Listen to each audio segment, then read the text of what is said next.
Good evening, everyone, and welcome to the Sunday Night Takeaway Show, episode 37. I would say it'd probably be a cheerful one, but I'm lying through my teeth the way this weekend's been so far.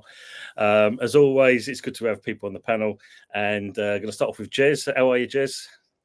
Yeah, I'm all right, mate. Yeah, it's been the weekend I was expecting, mate. I did say Arsenal might get 2-0 win, but deep down in the heart of heart, I knew we were going to lose up there. I knew it. But it is what it is, man. This manager is dusted, and he's going to be here for too long, and I want him out now. He's had his time. Get out. Yeah, I'll make you right on that one, followed by our one. Fuzzy, how yourself, mate? What did you make of your team's game? We'll come on, as it just finished. Boring as anything, man. You would have thought last weekend, losing to West Ham, that these players would have a little something to say. All right, it wasn't us; it was always that manager. They didn't even have the courtesy to to wake themselves up. They're coasting. They're comfortable. Nobody cares anymore. Like that's quite clear and obvious. If they feel up for it, I was seeing easy day at the office. Yeah, just kick back, kick about, enjoy yourself. As soon as a decent team comes to play, we'll just shit the bed again and not try, put in sluggish performances. And it's not even that they're just trying things and it's not paying off. They just don't try. They don't even cover base one as a professional athlete. You're meant to try. They just don't. They don't bother. And, that's for the interim manager as well. What happens when Amorim gets here? What are they going to be doing then? But, I'll tell you what, though. In terms of reflection with the scores so far this weekend, a lot of my results that I haven't got right have been one goal away. Not just one goal away from right result, but also right scoreline as well. So, if not for a couple of goals here or there, I might be sat on 20 points this week or something. We'll find that on Wednesday and that. And last but not least, so far there will be other people joining in as they're coming in and out. I think the most happiest Spurs fan on the planet at the moment. Good evening, Dermot. Welcome to the channel for the first time. How are you? And how's your weekend been? Yeah, well, listen, first, it's an honour to be here with you three great legends. I have watched you a lot on the TV and always have a good giggle watching you lot. Jez, it is an honour, sir. You really do talk a lot of sense, but unlucky on Saturday. As for Hot Fuzz, well, look, these things happen in football. You will win next time. But yeah. Wow. We're At least we play Leicester again. We can go back to beating them up again. Don't forget, you beat Leicester's kids. Don't forget that you've done it by beating Leicester's kids. I mean, we beat Man United's kids, and we had a younger. We had what was it? We had an average age of 23, and they had an average age of 26. But yeah, our weekend's been brilliant. I mean, we just turned up and played great football. We just battered Aston Villa. Aston Villa get battered everywhere they go, and I'm a happy Spurs fan. Great manager, White Hart Lane pumping. What more could you wish for? There you go. Thursday until we lose. And then we're back moaning again. then it's Ange out again. Yeah. I've never been Ange out. I have to say, I'm a massive Celtic fan, so I know what Ange did up there. And the amount of people are saying Ange out at the moment, like after Crystal Palace was ridiculous. It's like, give the man a chance. I mean, I want Arteta to stay at Arsenal forever. I think he's doing a fantastic job at Arsenal. I think he's doing a great job there. Everyone was saying that about Ten Hag, but look how that kind of ended up, But we'll come on to the games in a minute. As always, let's go and say hello to our great people in the chat that always keep us entertained with their comments. First one up is Matt. Evening, to the panel. And my friend from the US. Good evening good afternoon to Director John. How it's going, you answering passes very well. I hope you are as well, mate. Matt's laughing that. Big up to E. Ross and good to see you, mate. And Anthony, big up, lads. Out fireworks display should be on stream. Now, you might be back before fuck his pit. That's true, it might be. Good evening, Henry, Hammers, Gunners, and everyone else. Evening, usual suspect. Good evening, all. And let's sound like each other as always. Aces, pleasure to see you. Evening, great and lovely Mama Flossie. How are you, the lads? So she's very happy this weekend. They stay God after this. Evening to the chat. Andy Murray, Fuzzy. There goes Mama Flossie. Big up the panel as always. Mama. Yep, he was saying I'm Jezza tired of this shit. I'm not saying no. They sound like we have, which is brilliant. Yeah, both teams were playing for a draw today. It looked like that the way it went. Big up to Ravi, big up the crew and early doors, big up to yourself, mate, for keeping well. And he's saying off the smash the likes and subscribe, and that's off to the 3 people that's on the panel as well. Please be much appreciated. He was saying that evening to cheers. Dermatron, Tony, and Hot Fuzz. I will gloat my T-word away the lads. Yeah. One of my correct predictions, by the way, I did say that Newcastle would be lost. Yep. Matt Foster saying the only one on the panel not tired of their manager is a Spurs fan. Yeah, at the moment, though, Matt, as you said, at the moment. Well, I'm not tired of Rude. Not yet. Not yet. No, not yet. Next give week. Him give him till next week when he comes in and that, and it's hammer it out, get him out. He'll call in sick for his first day at work. Permanent sickness. Edo and Garlic heading in San Siro. Oh, that's interesting. Look at that. Edo and Garlic heading in the San Siro Inter Milan game tonight. That just shows you how much it hurt them yesterday, then, Jez. Yeah. Wow. Yeah. That says it all. Well, maybe they've gone over there to tap up Inzaghi. You know what I'm saying? True. Could be. I doubt it. Or maybe they're just in the city to hang out with Ivan Gazidis. Oh, yeah, hello, mate. Been a while. Just to do that. Good evening, Richo. Evening. Did warn you about sacking Moyes. Grass never green on the other side. Yes, we know. And we're going to come on to that shortly. Evening to words and pictures.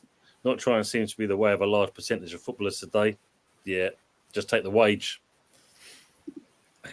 Can't believe the villains got hanged. Yeah, they did indeed. Big time. They all deserve the same. Everton win next weekend. Yeah, you can see it coming, can't you? Usual suspect saying when Lopetegui said he was world class. Yeah. Sullivan thought he said world class. Absolutely. Yeah, it's not looking good. Battle of the two keeper coaches yesterday, and guess who won? Ravi's saying, from watching Sporting from 21, Amrin is a serious manager, knows how to change things in games to win. He knows how to get the most out of his players. He will listen to his squad and use them well. So, maybe interesting time. Evening, Colin Chilvers. Evening, you lovely gentlemen. Tony Jez, Fuzzy Dermot, feeling very low. Colin, you and me both, mate, because at the moment, we're more than in the mud. We're below being in the ship. We're below that. Revy's asking a question for Jez. How has Arteta supposedly fixed the bench? Did he use Gorilla Glue or gaffer tape? Exactly. I'll tell you what he did use. He used wood glue because that's what's happened is the rain's got on it and it's made it wet and it's fallen apart. Wow. What can I say? That or Pritt stick. Used a Pritt stick. Stick, yeah. The old Yoo-hoo. The old Yoo-hoo glue. God, the old Yoo-hoo glue. Remember that? But back in the days, we used to pour a load of it all over your hands and that, let it dry, and then peel it all off. True. It used to stink though, didn't it? Of ammonia. Yeah.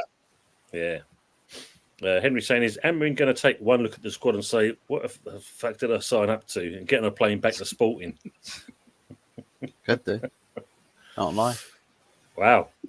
That's in there straight away. Look, I'll give Amrin until Christmas. He's a proper manager, that guy. Come on. He's a proper manager. Good evening to Paddy. Great results. Aren't even proper players there. I like the one for Paddy here. Look, evening. Great results for all of us. Oh, don't know about that. I'm smiling, but inside I'm crying. Hi, Paddy. Big up to Brian CFC. Big up Early Doors Football TV in the chat. Good evening, Richard. Question for the Spurs fan: how do Spurs build on consistency? If I knew that, I'd be a millionaire. We just take it one game at a time. That's all we can do. We rarely learned it off Man United. That's what we've learned of Man United, really. That we've learned how to be consistent like them. But how do we learn how do we build on consistency? Well, we've won we've won 2 games in a row, so I suppose that's consistent. So there you go. We've broken the hoodoo now. 3 in a row on Thursday, 4 by next weekend above Arsenal. Guy, all life is great. Could be. I mean, yeah, West Ham are consistently bad at the moment, but yeah, we're consistent. There's no two ways about that. As you're saying, Galatasaray await Kangaroo on Thursday night. Looking good, is it? Big up to FCSN Colm. Big up, gents. Big up to yourself. Hope you're keeping well. Good seeing you. Yeah, Ace is saying Tottenham will be above Arsenal next weekend. Absolutely 100%. Ridiculous. And, well, of all the people who should be smiling more than what you are, Dermot, is Henry. I will not boast. We are top of the league after City lost and gonna slide down the escalator. Yeah, wasn't good. Tony, voiceover back to normal. Yeah, it's getting there. It's still a little way to go, but it's a lot better than what it was, Aces, that's for sure. Chris Crane, good evening, Chris. Good show, fellas. Thank you very much. Glad you to be in with us. To be fair, Eric Ten Hag got a good CV, a very good one, in fact. And Ravi's asking another question for you, Jez. How long are Arsenal going to keep rinsing Saka? Because he might end up like Michael Owen if he's not managed properly. Oh, that's a good comment. Very true. Very, very true. The sad fact is that we are so reliant on him because we haven't got anybody else. We didn't invest in getting a replacement for him. We didn't get that striker that we all know we needed. And solely the blame is on Arteta and Edu. They're clowns, you know. When I did a show on Matty show earlier this afternoon, and in fact, I didn't know this, right? How Edu started out at Corinthians, who were first in their league when he joined them. 3 years later, they were 4th, and he left, and he went to the Iranian national football team. Nothing happened there, and then he ended up at Brazil national football team. That didn't go well, and what do? We bring him to Arsenal, and it's all going well, isn't it? It's all going well. That just says it all. That says it all. I'm sorry, I just find that so funny. This fellow goes everywhere, balls it up everywhere, and also think, tell you what, let's get him in. He'll do a good job for us. There you go, mate. There you go, Dermot. Yeah, that's Arsenal, man. Kong saying, hated, adored, never ignored. United. Yeah, that is true. Can I just say as well, even Sir Jim Ratcliffe, our owner, dissed our own squad earlier today. Did he really? Even he's not impressed with the players we got. That tells you something. Jesus. Yeah, we are consistently crap, that's for sure. Matt, I agree with that one. Yeah. Anyone seen Wurzel? He'll be here shortly, hopefully, Ross. Yeah. Mama said she saw him last night, stuck on his tractor, I think. Ross. Yeah, last time I heard he was setting his tractor on fire, keeping himself warm. Yeah, look, we need him on the panel. And we're saying even Spurs women won today, 2-1. So it's a blue part of London today. North London will always be white. He's throwing them out today, isn't he? Good evening, Cole. Hope you're keeping well. Hello, gents. Hope you're well. You're doing well, Cole. Hope you are as well. As Mama's saying there, make sure to hit the like, please, as well.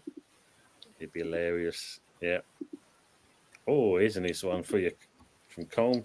Thoughts on Xerxes from the panel. I'm a United fan, and I think he is nowhere near the level needed, and I don't think he's good enough to play for a Wolverhampton. Wow. So that'd be for you, Fuzz. What do you think on that one? I think given that it's still quite early days, he's not come into the team with bags of confidence. I think he looks like a shy player on the pitch at the moment. So I think a lot of what he's going to do is not really going to come off quite the way that you want it to. So I think first and foremost, let's see what he does if he's got that confidence and the backing from the manager, his teammates around him as well. Because strikers at Manchester United are graveyard shifts. Literally, there's just nothing at all. So it's all just dead up top. So it's always going to be harder for a striker to put in good performances for Man United. But I think, given that it's still very early days, he does look like he's a little bit slow off the mark. But then again, whether that's actually his ability or whether that's just a confidence issue, I want to see him with a bit of confidence first, and then I'll judge him for his ability that he has to offer. So looking at that though, then once Amron actually takes fully charge of the team, is Van Nistelrooy going to be staying on still as the striking coach? Possibly. I mean, Ruud has said that he's willing to stay on in whatever capacity. I think is what he's offered. I think it's Rene Heck, current assistant at the moment, is going to be leaving the club, guaranteed. But I think for Ruud, it's a case that he would like to be a part of that setup, and he may be a part of that. But I think it's going to be a case that Amorim brings most of his staff over from Sporting, which would be a nice change, because all previous management that we've had for the past 10 years has had to bring themselves and their assistant, and that's it. Work with the coaches we give you. So, I mean, hopefully from a coaching setup, there's a bit more of an idea that's more synergized, rather than several people having to come together to figure out what the best way for a Man United team to play is. And yeah, I think it's just more likely for that coaching setup to be a success, rather than just throwing a dart at the dartboard and hoping you get a 180. So possibly then, if he does stay on, then you might get something more out of Zersky, then, if that's the case. Potentially. What I will say is that Ruben Amorim's teams do create a lot of chances through the striker. So I think Xerxes, Højlund, those two should, on the technicality of how they play with Sporting, they should get chances created for them. However, Bruno's not one to create for his strikers all the time. Rashford, Garnacho, other wingers, they like to see their names in bright lights, shoot from ridiculous angles and distances, and just be greedy. They don't think about playing that final pass or keeping the ball just for a second longer just to open the space, or they hold on to the ball for too long, and the movement of a striker is dead. What you see with Gyökeres at Sporting, he's quite mobile. He's constantly on the move, and the players are always looking out for him. So whether Amorim can get the team the same way at Manchester United, we'll have to see. Oh, interesting times. Ravi's got a question for you as well, though. How many chances does Garnacho need in games before he converts them? He's had more chances than a game of Monopoly. Yeah, Garnacho, I think, is sort of at a point where some people say with his age, give him a chance. Lamine Yamal is 17. He's got another assist today. The guy's he's living up to it. If you're good enough, you're old enough. End of story. True, for me. Absolutely. And I know a lot of people will say, well, you can't be too harsh on kids. It's like the same attitude people have with Collier. I was like, hold on. Kobe Mainu, who's lit up that Manchester United midfield as a bright prospect, is younger than Toby Collier. So why is everyone calling Collier as a young prospect? Meanwhile, Kobe Mainu bursts onto the scene and just commands it. He commanded his position in the team. So for me, it's a case very quickly becoming a case that Garnacho is showing a very prominent trait of inconsistency. But when he's not on it, he doesn't offer anything else on the pitch. So as far as I'm concerned, with Garnacho, it's let's see just how well you can do under Amorim, because I don't know how much time he's going to be given before people will have had enough of him. I think the fan base has already had enough of him. So I can't imagine if the reputation of Garnacho is poor amongst the supporters. I doubt he will stay on past the summer. So he's got to fix up. Ernie's crust at the end of the day. Pepsi saying it's time to go. Yeah, absolutely, Pepsi. Yep, it is. If you mention his name, he'll come. It's true. Ace says he was out celebrating Bristol Rovers. His words were, but obviously, Zertsky isn't Premier League level. Henry saying, why did West Ham and United buy loads of bang average players? Why did you put "and" in there?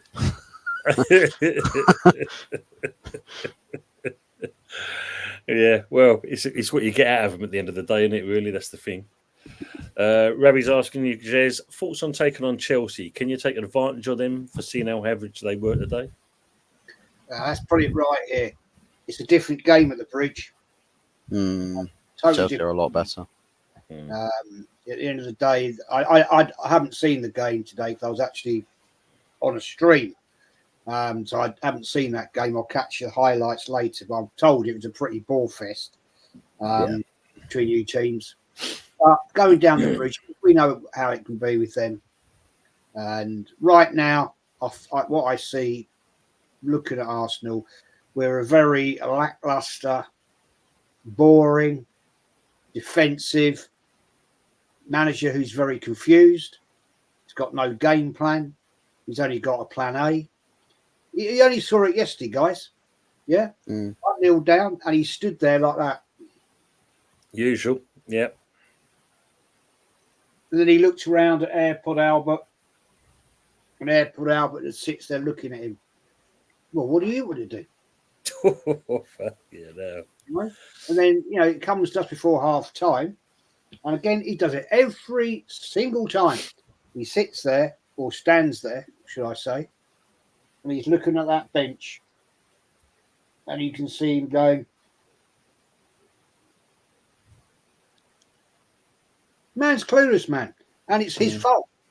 He got these players, right? Yeah. And he's looking at the likes of Sterling. What am I going to do with him? We got him in on loan from Chelsea, right? Agent Sterling next weekend, yeah. If he's on the park, and you brought him in, man. You got him, and he don't even play the guy. That shows to me what he thinks of him. It's madness, man. It's absolute madness. I'll tell you right now, if we lose next week, that's it. Gone. Gotta be, innit? League's Yeah. gone. I just got this feeling this Arsenal that Jez is not very happy. I don't know if I'm right, but I just think he's not happy at the moment, and I feel sorry for him.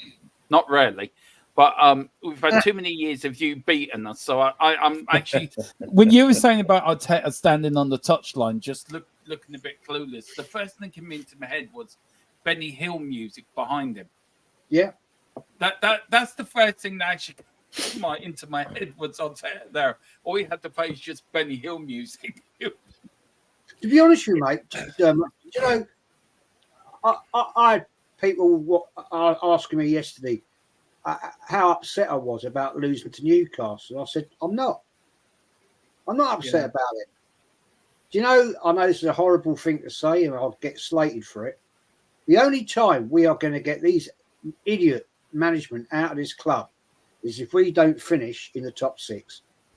Because then, hopefully, the club will realise, wake up, and the fan base, right? These idiot fan base that we've got will realise, he's not the best looking manager, actually. He's not the greatest manager in Europe. He's actually bloody crap. And get him out of the club and say, ta-ta, let's get a real manager in. Yeah. At the end of the day, at least your club, Spurs, are showing ambition. At least Man United are showing ambition by getting rid of Ten Hag. Oh, by the way, won 2 trophies in 2 seasons. Yeah, got rid of him. What have we done with this clown of a manager? Yeah, hung on to him and hung on to him. Oh, and Let's give him another 3-year contract. It's an absolute joke, man. It's a joke. Because you only had one shot, one shot, didn't it? One shot on target yesterday, apparently. That's 100% improvement from last season, because we didn't have one last year. Jesus. So who was better, Arteta or Terry Neal? Terry Neal won FA Cup, right? Actually got us the 3 FA Cups. Yeah, he did and the Cup Winners' Cup as well. Sorry? And the Cup Winners' Cup final as well. Yeah, and at least he got us to 3rd in the Division 1, right? And actually was challenging. Now, yeah, you can say, oh, well, Arteta's challenged second. We were never in the position we were ever going to win Division 1 under that manager. Arteta, mate, you were top all the way through, from Christmas to capitulating at the end, losing by 2 points. That is failure. That is failure. You should have won that, and no, you couldn't get it over the line, and then you did it again last season. So for me, I'm sorry, Dermot, that is failure, and you need. And that happens, mate. If that had happened at Manchester City, do you think he would have been there? No. There you go. No, exactly. I mean, look, we had Conte, we had Mourinho, we had Poch who took us to finals, semi-finals, or Champions League final, and I call him a failure. I call him a loser, and I get pelted for it. But he didn't win us anything, and Ange will get us there. I think you need a manager like Ange Postecoglou. Every team needs an Ange Postecoglou because he's doing wonders down with us, and we will be successful under him. It's going to take time, but we will. For an Arsenal fan to say that we're ambitious, things must be very bad down that part of North London. Because it must be, because I've never seen an Arsenal team play as bad as they played yesterday. No, terrible. Just going to quickly put this one in there, and then they're going to go on to. Sorry, Jess. I'm just going to put this one in there, and then we're going to go on to the games. Henry's asking about Leeds. Are they going to be in the Prem next season? Anyone? Well, if you look at the moment, they're second. Sunderland are top. I mean, Sunderland surprising me. I mean, they're flying at the moment at the top of the Championship. Get Newcastle versus Sunderland on Premier League fixtures next season again. Oof, imagine that. Let's see some Geordie meltdowns. I'm going to put this one in here because obviously this is, obviously relevant to me. Tony, I said it a while back that it will only get worse under this pillock of a manager. Pillock of a coach. Unless they act soon as second with it coming up, I can only see us being in a relegation battle. West Ham at the moment, or shall I say, Lopetegui and this squad and the team that he keeps picking is killing us. Absolutely killing us. I mean, why change the formation from last week's game? And we, to be lucky, we were lucky to get the game, get the 3 points out of Man United. But to play virtually 5 at the back against the Forest side, when our defence is weak at best, even with what we've got there, this manager keep tinkering around with the team is not productive. I mean, we had it in the comments there just a minute ago about being consistent. Lopetegui is not consistent. Win 1 week, lose the next week, win the next week, would lose the next week after that. It's wrong. You can't carry it on. I mean, like as you know, Jez, Arteta's got away with it season upon season. Yeah. How long Sullivan gives this man at the moment in charge of West Ham, I don't know, but he seems to be sticking for him at the moment. And I do see people saying we've got to give him a chance. But how many chances do you want to give him when he's picking teams like he is at the moment? And it's just, Alvarez is a ticking time bomb, and it proved that yesterday. He gets himself sent off for doing something stupid first of all, and then gets red carded. Doesn't help the situation. But fair play to Forest. I mean, at the moment, like I said earlier, it was a battle of the two goalkeepers as coaches, but Nuno's got Forest playing some decent football at the moment, and they sit third, and possibly rightly so, the way they're playing it. It's deserved what they're doing at the moment. As for West Ham, I mean, we're still sitting, I think it was 14th or 15th, but how, I don't know, because it's shocking, absolutely shocking at the moment. And I'm being probably kind of what I'm saying here at the moment. Don't want to burn Dermot's ears, for this time of the evening. But I don't know. How long do they give him? That's the question. I mean, like, Ten Hag got away with it for so long, and he went, is Sullivan going to do the decent thing and realise that this project that he's brought in, because it's him that kind of brought him in. No one really wanted Lopetegui. And I've always said, jury out for me. I want to see what this bloke can do. And he's proven me right. He can't do shit, basically. I think, mate, in that moment, why West Ham are where they are is because you've got even worse teams below you. So you've been sort of propped up a little bit. Probably are, Jez, yeah. If they were to kick on, and you continue how you're going, then you will be in the shit. I don't think you'll get relegated, personally. I don't think that will happen. I'm sorry, there's too many teams. There's the teams below you are pretty shit. Yeah, I think we'll keep our head above the water, but it's just shocking. It is. I mean, I know we've been there many a time as West Ham fans, but this at the moment is despicable. Basically, you just can't have it. It just can't keep going on. No. I mean, I don't know, Fuzzy, Dermot, what's your views on the West Ham situation at the moment? Even Steve? I'm really struggling with the West Ham situation at the moment, because you had David Moyes, who got you to a European final, who consistently put you in the top 10 and play good football. Big up, Carl. Yeah, I snuck into Tottenham last night and just stopped them in the studio this morning. They haven't noticed I've gone yet, but I will put them back by tonight. I just feel you should have stuck with David Moyes, and I feel you're handing them out. But for this other manager to come in, that's actually no good. And I think he will be gone by Christmas. I don't think David Sullivan will give it very long. I think he'll give it to Christmas, and I think he'll be gone. Then where do you go from there? Who do you get in? And it's another rebuilding job. And the way I watched it last night, Match of the Day, West Ham players had no fight in them. It looked like they didn't. I feel sorry for the fans that actually was up there. There's no fight for the badge. There's no. I don't know. I think you shot yourselves in the foot, in all honesty. And I think you're paying the price for it now. Right. Yeah, I agree on that. I mean, it just seems we knew what other choice we could have got in. I mean, funny enough, we did look at Amorim, and I know Liverpool were at the same time in that, and obviously, it didn't go where we wanted it to go, and we ended up with him, Lopetegui. Strange choice. I didn't want him. And so, I think my thoughts of it are quite clear. Thomas Frank for me will be ideal for West Ham. But I love Thomas Frank as a manager. I think he do. I wanted him at Tottenham when they sacked when we got rid of Conte.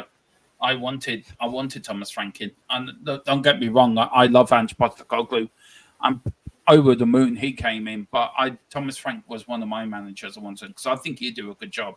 I think he's outgrown Brentford. I think he needs to move to a bigger club now to move on for his career, to be fair. Yeah, we'll see. Just going on this one, Paddy saying, what was that business about Arteta squeezing lemons with the squad? Be funny if he actually got some of his eyes, demonstrating it to the lads. Well, apparently what he did, he brought into the changing room lemons and a bowl. Jesus Christ almighty. And he got the players to cut them in half, and he got them to squeeze all the lemon juice out of them. And his theory was to the players, or his statement to his players was, that is how you squeeze the life out of everything. Did he give another example where he put his hands around each of the players' throats? It's like, and now I'll squeeze the life out of you. The man's a fucking clueless nuts. What's that all about? I mean, it's bad enough just, when you watch that documentary when you got the freaking light bulb out, but now lemons. the You'll Never Walk Alone speakers. Yeah, that's the bit that got me when he started playing You Never Walk Alone. I'm thinking, I would love to know what his job interview was like. Right, Mr. Arteta, what can you bring to Arsenal? What can you make us, bring to our club? Well, I can bring you lemons, a light bulb, and you never walk alone. Right, there's a 5-year contract. Sign it. And a dog. And a dog as well. Might as well call him Fagin, I think, for Jez. Call him Fagin. I mean, Nick pickpocketing wallets and purses out of people's pockets. What the? Do you know why? I mean, out the two documentaries, ours and yours, I think yours was the most funniest. Ours was a little bit funny, to be fair. But there was Mourinho telling Dele Alli, rollicking him about his football. And then you've got Arteta saying about you never walk alone and the light bulbs. And I'm thinking, I watched it for the comedy value. It was just hilariously funny. Honest to God. Not to mention the club photographers Do you know why he bought that dog? Do you know why he bought that dog? Was it for team morale, wasn't it, or something? Well, I'll tell you why he bought the dog. Because Arsenal also bought a dog in 1933 when we actually had a proper football team and a proper manager. Not many people know that, but there is photographs of Arsenal with the club dog in 1933. I mean, you can't make it up, can you? It's just like, what are you doing, man? You're clueless. You're a clown. Wow. Get out. We bought a parrot, and it actually died on the day we got relegated. It's seriously, Tottenham had a cockerel or parrot. I can't remember. It's a true story. Mr. Brady told me this before. And the day we got relegated in 77, it died on its perch. It literally just fell off the day we got relegated. Like, I was going to say that's all I got mind as well, Jez. The Monty Python sketch. It's not dead. It's not dead. Arteta reminds me of that the Monty Python when they're chopping off the arms and the legs. That's Arteta at the moment. He's running around in circles. Oh dear me. DJ Crane, just let you know, no, you're not relegated, mate. You're still in there. You're thereabouts. But yeah, Parrot, Jesus. Big up to Longhead Yeti's Cave. Big up to you, mate. Your team outplayed us and well deserved, mate. Big up to Tottenham, everyone. Some heavy celebrating yesterday, so we've been right in the chat. Chelsea badly missed Sancho today. Chelsea badly missed Cole Palmer today. Yes. He didn't turn up. Question for Dermot again. Which players do you want to see have a big season and really step up? I think they're all playing well at the moment. I would say Solanke. I would love him to make a mark, which he did today. He scored 2 very good goals, actually. My man, Brendan Johnson, I want him to really just shove it down people's necks that he is a good player and he is a talent. If I could pick one, it probably would have to be Kulu. I mean, for me, I think he's had an exceptional season so far. I would love him to have a really good season and just show people what he's capable of. But, there's no really... We've got a young squad. I want them all to do well. I couldn't really pick one or two out. I want them all to do well. We've got a great young squad. We've got a great young back four. We've got a great midfield. We've got a great front three. And Sonny's leading them all with his experience and his guile and his captaincy. And, Spurs for the quad. The quad is on. And we've got young players like Odegaard coming in. I want him to have a good season. And we can buy 2 more players in January. I think we'll be there and thereabouts. We're in a title fight. I don't care what anyone says. Until it's mathematically possible, Spurs are in the title show. Because Man City are going to get relegated at the end of the season. So it's a fight now for the title. The funny part about it, I mean, when you look at the season itself, it's still unpredictable because everyone's kind of dropping out and beating each other. And it was a bit of a mixed bag at the moment. I think Arsenal have checked out, according to Jez. Rather have Jez in charge of Arsenal like his record in Football Manager 24. 4 games, lost 4, sacked everyone, needs a Jez. That is true. Brilliant. I had a great pre-season. I only lost 1 game. Start of the season.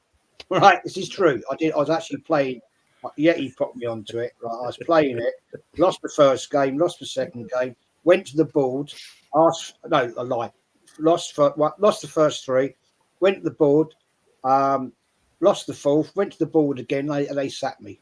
So there you go. That's my Arsenal career as a manager. Well, yeah, Jay said it here. Yeah, Jez's football manager career is shorter than Tont's hair. Oh dear. Colin saying, Tony, mate, the only way Sullivan will ever get any credit back from the fans will be to sack this second-rate Spanish waiter, and instead of getting coach and cheap, go and buy a top coach. Yeah, I'll make you right on that. It's the only way you're gonna see some change going on. It needs to be done quickly, otherwise we're going to be in the mud. Wasim, but evening, Tony Panel and all in the chat. Big evening to you, Wasim. Hope you're keeping well. I mean, the funny thing you said earlier, Dermot, I mean, when you look at it, I think the biggest problem is it's all, getting something out of this squad. You don't make changes. And where players didn't look interested, I think it's just a case of, you see players do it many a time with other teams. And I think maybe our lot are doing exactly the same thing. It's a case of they're not playing for him. No, they're not. They're not playing. Sorry, you're going to say. I'll say I think, look at when we played you, the Kudus situation I said before, I think that was pure frustration that came out, and it's not good times. No. I've seen it before at our place when under Mourinho and under Conte, even under Nuno, who I do still call them the Garden Gnome. That was my nickname, and I'm sticking with it because he just stood there like a garden gnome. You can all buy Nuno. Just go down to your local garden centre, and you will find Nuno's just sitting there. You notice when the players are not playing for the manager, and West Ham are not playing for their manager. It is clear as day, and I still can't believe you sacked Dave. He listened to the fans to get rid of David Moyes. I just don't understand that. What the reason behind that? Because I just don't get it. It's ridiculous. He was the right fit for you. He was the right fit for him, and together you were doing well. We were, but I think the last season, I think I said before, it just seems that he was told earlier that he wasn't going to be having his contract renewed, and from that point onwards, he just shut off. So he just got by David Moyes. I think that was what we saw from him last season. Yeah. And it showed, unfortunately. And I think, once it was done and dusted, we knew he was moving on, and we was hoping we was going to get a proper manager, but we ended up with this bloke, and it's not good. Evening, Richard. Hope it's all. Evening, those hope all is good. I see the Hammers yesterday could not chop down the forest. I'm joking, saying you're welcome, mate. And look, word and picture sums it up. Lopetegui had pre-season plus 10 games, 5 nearly 6 months to instill his ethos, tactics, football theories. There's always a possibility that West Ham are delivering what he wants. It just doesn't work. And this is, I think this is a great statement because he's had enough time now to put his mark on the team. And this tactics of changing it week in, week out, even at Sunday level, you're going to get no consistency. So at pro level, which you expect pro players to do better than that, you can just see, as we just spoke, I don't think they don't want to put it up for him. It just seems they're getting by. And, we don't know what's going on with Paqueta. Is he going to be here? Is he going to go? Are they going to offload him? We're still waiting to find out what the betting charges, etc. It's, bad enough for Arsenal fans. I mean, it's even worse for West Ham fans at the moment. The Herbert's in the house. Evening to Wurzel Herbert, Anthony's cousin. Their hammers were blunt. Yeah, definitely were. Wurzel the legend. Which is saying, is Ant hiding because Arsenal won in 3 Premier games? Ooh. Could that be the case? We said that before.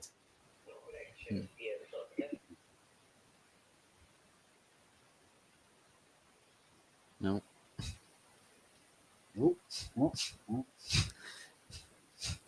The top hammers have got him. Yeah, that's it. It's over. Yeah. Call it there. Come in and taking them. He's saying, right, do you want the job, Tony? Tony said, yeah, I'll take the job. Right, you have to come now. Every single press conference is just like, Tony, if there's a gun trained on your head, blink once. If you're here on your own will, blink twice. Yeah. And if you're a happy Spurs fan, just clap and just say, yee. God. We're only, I worked out, we're only 3 points behind Arsenal. It's mental how tight the league is actually from where we are to actually second. It's really tight at the moment. Yeah, the table does look quite deceptive at the moment. I think with between Chelsea in fourth place and right the way down to Newcastle in 10th place. Literally, you can jump from 10th to 4th. Yeah. Like, it's possible to jump from 10th to 4th. Madness. Ridiculous. Did you accept the job, Tony? That's what we want to know. I did get a phone call from work. I've actually got a job interview coming up. So, yeah, thanks for that. I do actually have one coming up, funny enough. Sullivan's henchman. Yes. Knocking on your door. Hopefully. No, too much fluid and I needed a quick toilet break. So I didn't realize it. I thought it could last a little bit longer, but obviously not. Doing the Yeti, he disappears about every 10 minutes.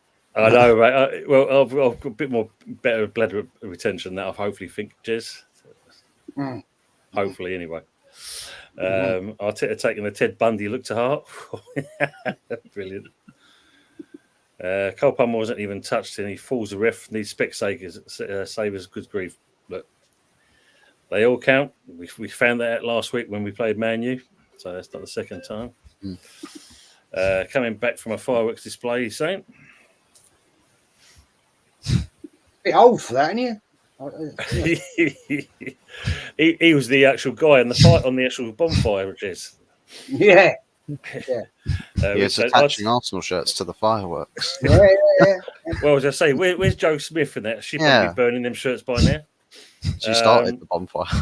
Joe, started the career, yeah. Richard said, Arteta believes in 4 things, beginning with the letter L: light bulbs, lemons, Lego, and losing. There you go. Well said. Henry saying, is Solanke the new Harry Kane? Wow. There been nobody like I think Harry Kane. I think Harry Kane was our Jimmy Greaves. I've always said that. He was our Jimmy Greaves. Like, I think it'd be another generation before we see another Harry Kane again or anyone like him. But Solanke will do for the time being. He scored 2 very good goals today. But by God, does he work hard for the team? He never stops running. I mean, he ran himself into the ground against Man City on Wednesday, and he done the same today. But I don't think he's not the new Harry Kane. It's like probably when Martin Shivers took over from Jimmy Greaves at Tottenham, when Jimmy Greaves went to West Ham and Mark Peters went to Tottenham. It's like it's Martin Shivers the new Jimmy Greaves. Martin Shivers, great striker, but not in Jimmy Greaves' league. And the same thing with Harry Kane. Solanke's a good striker, but not in Harry Kane's league. We're lucky. I was lucky enough to see Harry Kane in my lifetime. I think you guys were lucky to see Jimmy Greaves in your lifetime. So you've been lucky to see 2 generational strikers in your time. But yeah, Harry Kane will never be another Harry Kane. He will come back to Tottenham and break the Premier League record. I think that will happen. That'd be interesting. He wants that. He wants that Premier League. Yeah, we know he likes to. We know he likes to cling on to those kind of things. That's for sure. Yeah. So we'll see that coming along. I think the only kind of funny thing about your game today, Dermot, as always, he gave his heart and soul. He's not exactly the best player, but he did set up, the Solanke goal on there, and then got himself injured and had to come off. Your good old friend, Richarlison. Jesus, man. I love him. I love Richie. I love his shithousery. I love what he brings to the team, but by jeez, he does not get injured a lot. I think he's pulled his hamstring. I think that's what he's pulled now. So I don't know. My heart goes out to him. You just want to wrap him up on cotton wool and tell him everything's going to be all right. Don't worry, Richie. You're going to be fine. But you had a player like Eric Dyer. He just wanted to shove up against the wall. You're crap. You're useless. Yeah, but don't worry. I'm going to Eric. I'm going to Bayern Munich. I mean, how many strings did Harry Kane have to pull to get Eric Dyer to Bayern Munich? I mean, Yeah, he must of have had course. something. He must have had something on the manager. That's true. You know, if you That don't is get true. him in a disconnect. But no, Richie, I feel sorry for him. I always said it. He's a big fish. He's a small fish in the big pond at Tottenham. But you put him into like an Everton side or an Ipswich side or a Southampton side, you could build a team around him, and he'd be the big fish there. And I think that's where he flourishes. I just think Tottenham is just too big for him. But my heart goes out to him. But he does try. Bless him. I've got a club eagle. Bam, take that. It's probably thinking, what the fuck is this? That's true, Paddy. Collins, yeah, I know what you say. We won't be relegated with the players we have. Yes, we do have some good players, but I'm not seeing any fight in them as if we was getting into a relegation battle. Yeah, it's not looking good. Yeah, he's saying Dog's been Arteta's best signing, to be honest. Mm-hmm. Arsenal passed enough gas to start Anthony's tractor. What does that we need, for fuck's sake? Yep, that's true. Oh my God, anybody else saying there? World. Darren Sullivan in the house as well. Hello, Aces. Born to be Eros the boss. Celtic versus Rangers yet again in the Scottish Cup. Are there any other Scottish teams out there? Don't look like it. Nope. Yeah, look. Yeah, he's saying we're in the title fight at the moment, but like you Spurs, we won't be there at the end either. Yeah. But it's nice to say it. It keeps you going to Christmas, and after Christmas, you hit realization hits you in the face. Okay, we're not in it now. Why did you sack Moyes? A typical Spurs fan, just messing around. Now, of course, we know you're messing around. Where's the missus? Did she follow the yellow brick road and find Tin Man? Jeez. Everton home for Lopetegui on Saturday after. Yeah, not looking good. Darren Sullivan's profile picture always reminds me of Kim Woodburn. She can clean my tractor any day.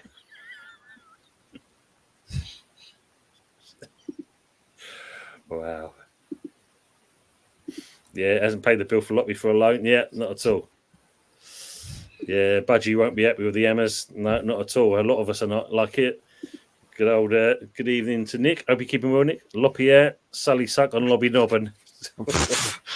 and choked. Save our club. Absolutely, Nick. Let's hope so. We will. Whoever's asking the question for Jez, thoughts on what Odegaard brings as a captain? And also, is Martinelli good enough long term? What does Odegaard bring as a captain? Not a lot.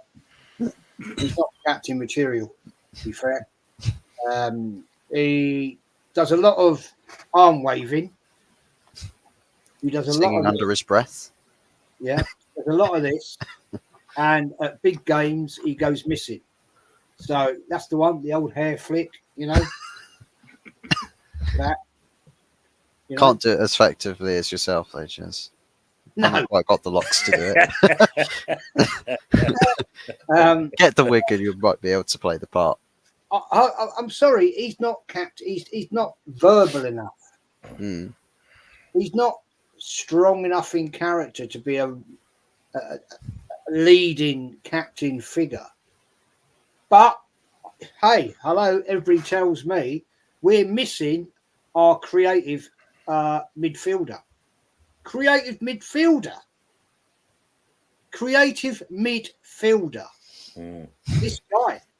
This guy that some of the arse-white Arsenal fans said is the next Bergkamp. What planet are you on? What have you watched? I mean, I think none of these people that made those statements actually ever seen any of how Bergkamp played on video. To actually put those two names in the same sentence is an insult to Dennis Bergkamp. This guy, he's a decent player, Odegaard, don't get me wrong. Took him a long time to settle into the Arsenal team. But creativity? No. And I'm sorry. No, he ain't the man. What is Martinelli? Is he good enough long term? He was. But I'm sorry to tell you, his creativity and his talent has been coached out of him by Arteta. And Arteta does this. He's a vampire. He sucks the lifeblood, creativity out of players. He's done it. He did it with Aubameyang. Stuck him out on the left wing. Aubameyang didn't want to be there, and we know what happened there. It all went tits up. He did it with lack of threat. Yeah, didn't encourage the guy. Saka used to once upon a time take on players. Right, he used to run at them, scare the shit out of defenders. Now, what does he do? He'll go down that right touch line. He'll piss arse about of it. He'll get 3 players on him, and he'll try and do jinky stuff. And what does he do? Passes the ball backwards, back into the midfield, and it goes out to the left. Martinelli won't pick it up because God knows what's happened to him. He's fallen off a cliff, and off we go again. If you look at what we did in that second half yesterday, 80% of the passes in the opposition half, Newcastle's half, was sideways and backwards. 80%. That's how negative we were playing. Because what did we do? We went defensive. 1-0 down again. 1-0 down again, and Arteta goes defensive. What did he do? He brings on Jorginho. Can't run, got no pace. And Jorginho, on for 3 minutes, gets booked. Nice work. Nice work. You know, and takes off players that actually may have had a chance for a threat. Now, the other question, and I don't want to go deep into this because I don't want to get angry about it, but we started with Partey at right back. Yeah? I don't like that at all. I think it's a nonsensical thing. But we then, in the second half, bring on Ben White. So if Ben White's on the bench and he's fit, what are you starting? And put Partey on his natural position, right midfield. Don't start Marino in left midfield. Put Declan Rice in the left midfield centre, right, alongside Partey. And have Ben White at right back, his natural position. What is going on with this manager? What is going on? All right, if Ben White's not fully fit, 60 minutes after, first 45, next 15, if he's starting to flag, then make the change. But if you look at that goal, right, Newcastle scored, very good goal, yeah? Gordon's going down that left flank, yeah? Doesn't mess about with the ball. Quick cross. Isaac runs straight between Partey and Saliba. Bang. There you go. See you later. Bye-bye. You can't make it up, people. I could see that happening. As soon as Gordon got that ball, I could see Isaac on the TV, right? Running straight through, diagonal, in the box. Belsh. See you later. And what do we do after that? We sat back. Then we started to try and press it. And then come half time, 1-0 down. We come out. He changes it up with White coming on. And we go full defence. Man, the guy's a fucking clown. Just going on this though, Jez. I was listening to one of the radio channels earlier in the day, and one of the pundits said that Arsenal misses Odegaard's leadership on the pitch. What's he do? How's he lead on the pitch? He doesn't say leader. I mean, I nearly laughed my head off when I heard that comment, but it's exactly. That's what he does to the crowd. Yeah, he landed the plane. So what he's doing. Yeah. He can work at my airport. He can do that instead. How often do you see Odegaard, right? Yeah, go up to one of the players and give them a bollocking and get in their face and say, "Fucking step up to the game, do your job, and go and play." We've had that in the past with great captains at Arsenal Football Club. Yeah, I can remember great captains at Tottenham, right, that would do the same. And well, fuck me, what can I say about Roy Keane? Jesus Christ. You ain't going to mess with him. And West Ham. Those sort of captains seem to have disappeared nowadays. It's all nicey now, Jez. That's the problem. You can't be angry in someone's face because they're sensitive souls these days and they can't take that kind of criticism. Oh, it's all Football isn't what fucking fair. football isn't what it used to be, and that's the thing. Football's changed. I mean, you talk about Roy Keane. I mean, a great captain. I mean, I'm from Ireland, where we have our great captain like Liam Brady and Roy Keane and Mick McCarthy and players like that. And they're doing the film about Japan at the moment, Roy Keane and Mick McCarthy, and Roy Keane walking out on the Irish team in the World Cup in 2002. And at the time, I was very much against Roy Keane for what he did. You're walking out your country. We need you to World Cup. How dare you? But 20 years on, or so many years on, and the older I get his point. He was making a point as captain. This is not good enough for my team or my country. And you look at Arsenal, Tony Adams, Bobby Moore, probably at West Ham's greatest ever captain. Yeah. Roy Keane, Brian Robson, for me, I think was Man United's greatest ever captain. They wouldn't stick for this shit. Graham Roberts for us, Steve Perriman, our greatest ever captain at Tottenham. They wouldn't, even the managers wouldn't stick up for that crap. You look at probably Ron Greenwood at West Ham. Is it? Yeah, I think West Ham. You look at Alex Ferguson, Terry Dock at Man United. You look at, George Graham. Bertie? What's his name? That won you the double in '71. Him and Don Howe. Don Howe wouldn't stick for that shit either. And you look at, is it Bertie Mead? Oh, Bertie Mead was the manager. Yeah. And you look at us, you look at Bill Nick, or you look at Keith Birkinshaw, or David Pleat, who just like breaking down round corners, and it was a great advocate for the AA and RAC. But they wouldn't stick for this shit. Managers now are too kind to players because you can't shout at player because he'll go to the chairman, I want that manager sacked. Football is football. Football is about giving you all, but taking it as much as you can give it. And football isn't football anymore. Shamefully. No, it's a pussy game. It's a pussy game, man. That's the problem. That is the problem. Nick, sorry to hear this, Nat. You've had, and we know you've been ill, mate, but you've also had a passing in the family as well. So I'm sorry to hear that. Our condolences. Well, I need to change that pick. My arse is one-way traffic, though, just to clear them out. Brilliant. And they're all saying they were put condolences to Nick, which is brilliant. He wasn't blood related, but he was my dad since I was 7, just completely unexpected out of nowhere. Sorry to hear that, mate. Sorry to hear that. Ravi's saying, question for all, are we seeing a decline in City, or is this just a blip and City win the league? I think it's just a blip, Ravi. I think at the end of the day, as we said just a minute ago, no one's really kind of setting the world alight at the moment. City go through it. Spurs go through it. West Ham are definitely going through it.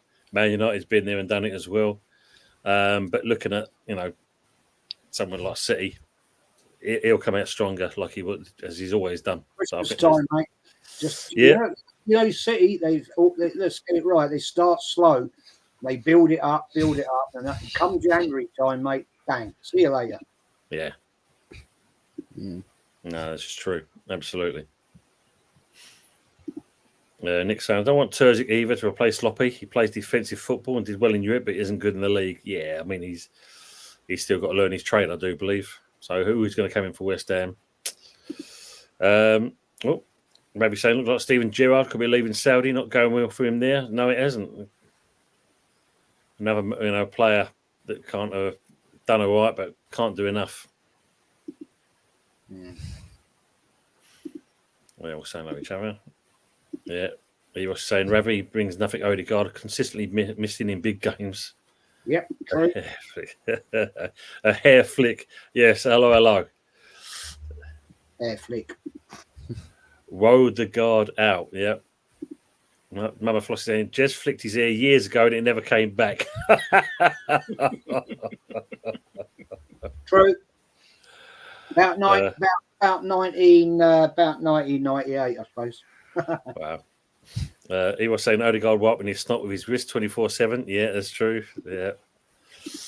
Nick saying he just choked on his Ash Brown when he read my Sully choke comment. Yeah. Who has leadership attributes in the Arsenal team, as I don't see even Starboy. Yeah. We haven't got a leader in Arsenal. We haven't got a leader. I can't name one player, right, that I'd actually trust as a captain at Arsenal.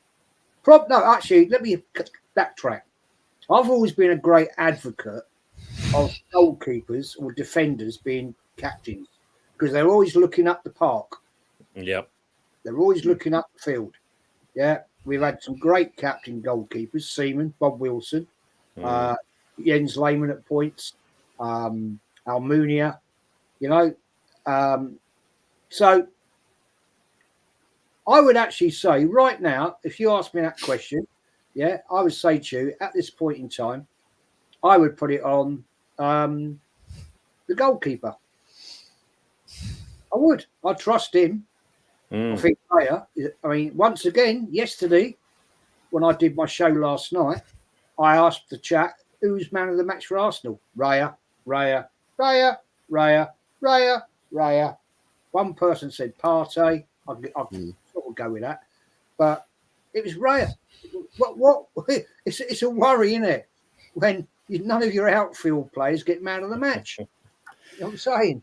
I suppose he's been your most consistent player, though, isn't he? Really, Jez Raya. Yes. Yeah, absolutely. Yeah, look, nothing but yes men at Arsenal, but I just had to show that one there. You know, as you know, yeah, he always loves you. Jez's airline has started its own revolution. Yeah. Paddy saying Arsenal fans dismiss the FA Cup trying to defend Arteta. As a Palace fan, I actually find that a bit offensive. I would give anything to see us lift that trophy. I think anyone really. Same here. B. Ross saying Lacazette went from having a decent airline to a widow's peak in a matter of 2 years of Arteta football. Yeah, just shows you how it can age. Evening from Lawrence, Lexington, Kentucky, coming you irons. Hope you're keeping well, Lawrence. And it was good to have you on Wednesday's show. Great having you on there. Fuzzy, question for you from Ravi.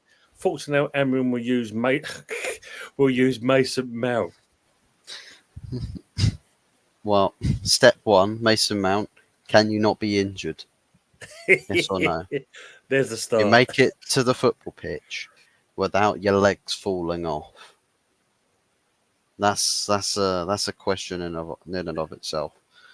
But how would he use Mason Mount? Depends how he views him as a player. Does he view him further back on the pitch, or does he think someone further forwards? Because where he likes to go with a 3-4-3, maybe is playing a inverted forward as one of the three. Then have one of your wing backs plays the overlap on the outside, because I'd imagine that's probably where Bruno may end up playing. Because if you've got Ugarte in the team and somebody else next to him, I don't think Mason Mount necessarily provides you with all your defensive cover in the team that you'd need. So I'd imagine maybe he does play him in that midfield, but I could see him pushing him forward to be more of a inverted forward further up. So yeah, should be interesting. Should be interesting. I mean, Henry's put here, with Villa's display today, how the hell are they top of the UCL table? Cup games are completely different from league games. Always have been, always will be. You can play very well in the, look at us. We was 14th, but yet we won the Europa Conference. So it just shows you could be crap like we were, but we still won something. Yeah, and you shit in the memory of David Rocast. Some did, yeah.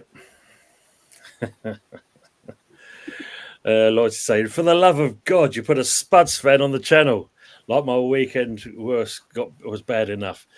I know. Dermot is is a decent man, Lawrence. I must admit. We'll vouch for him on that. So yes, I always say that Tony's the only West Ham fan that I respect.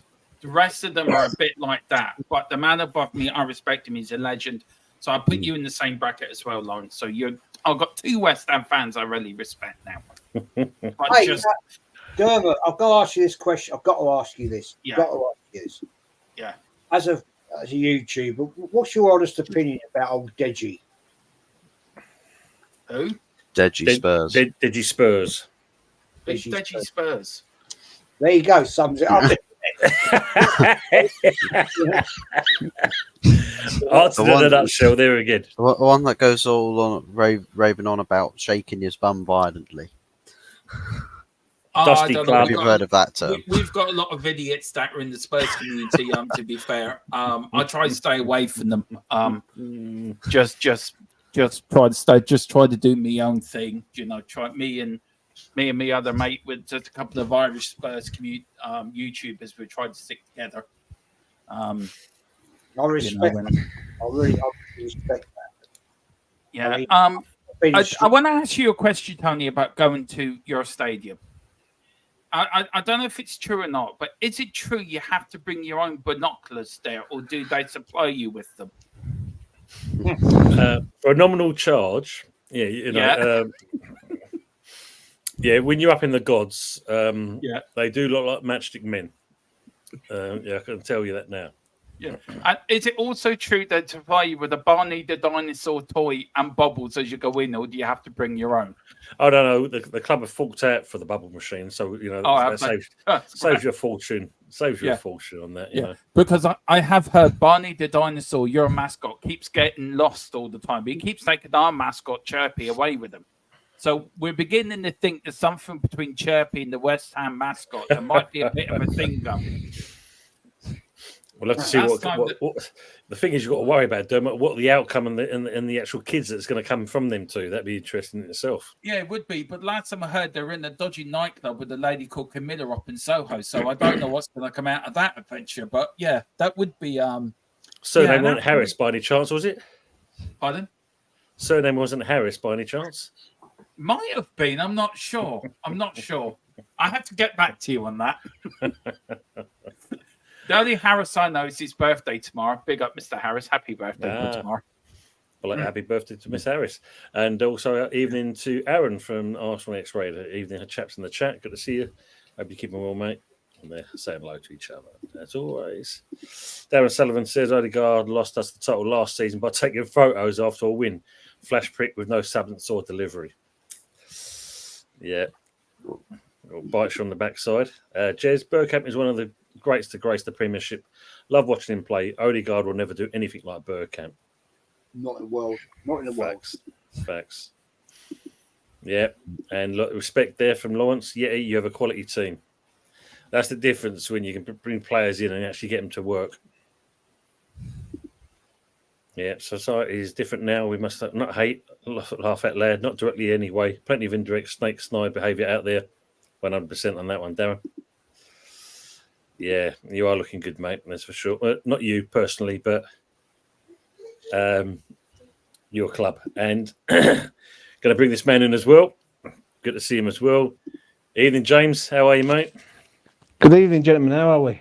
Well. Yeah.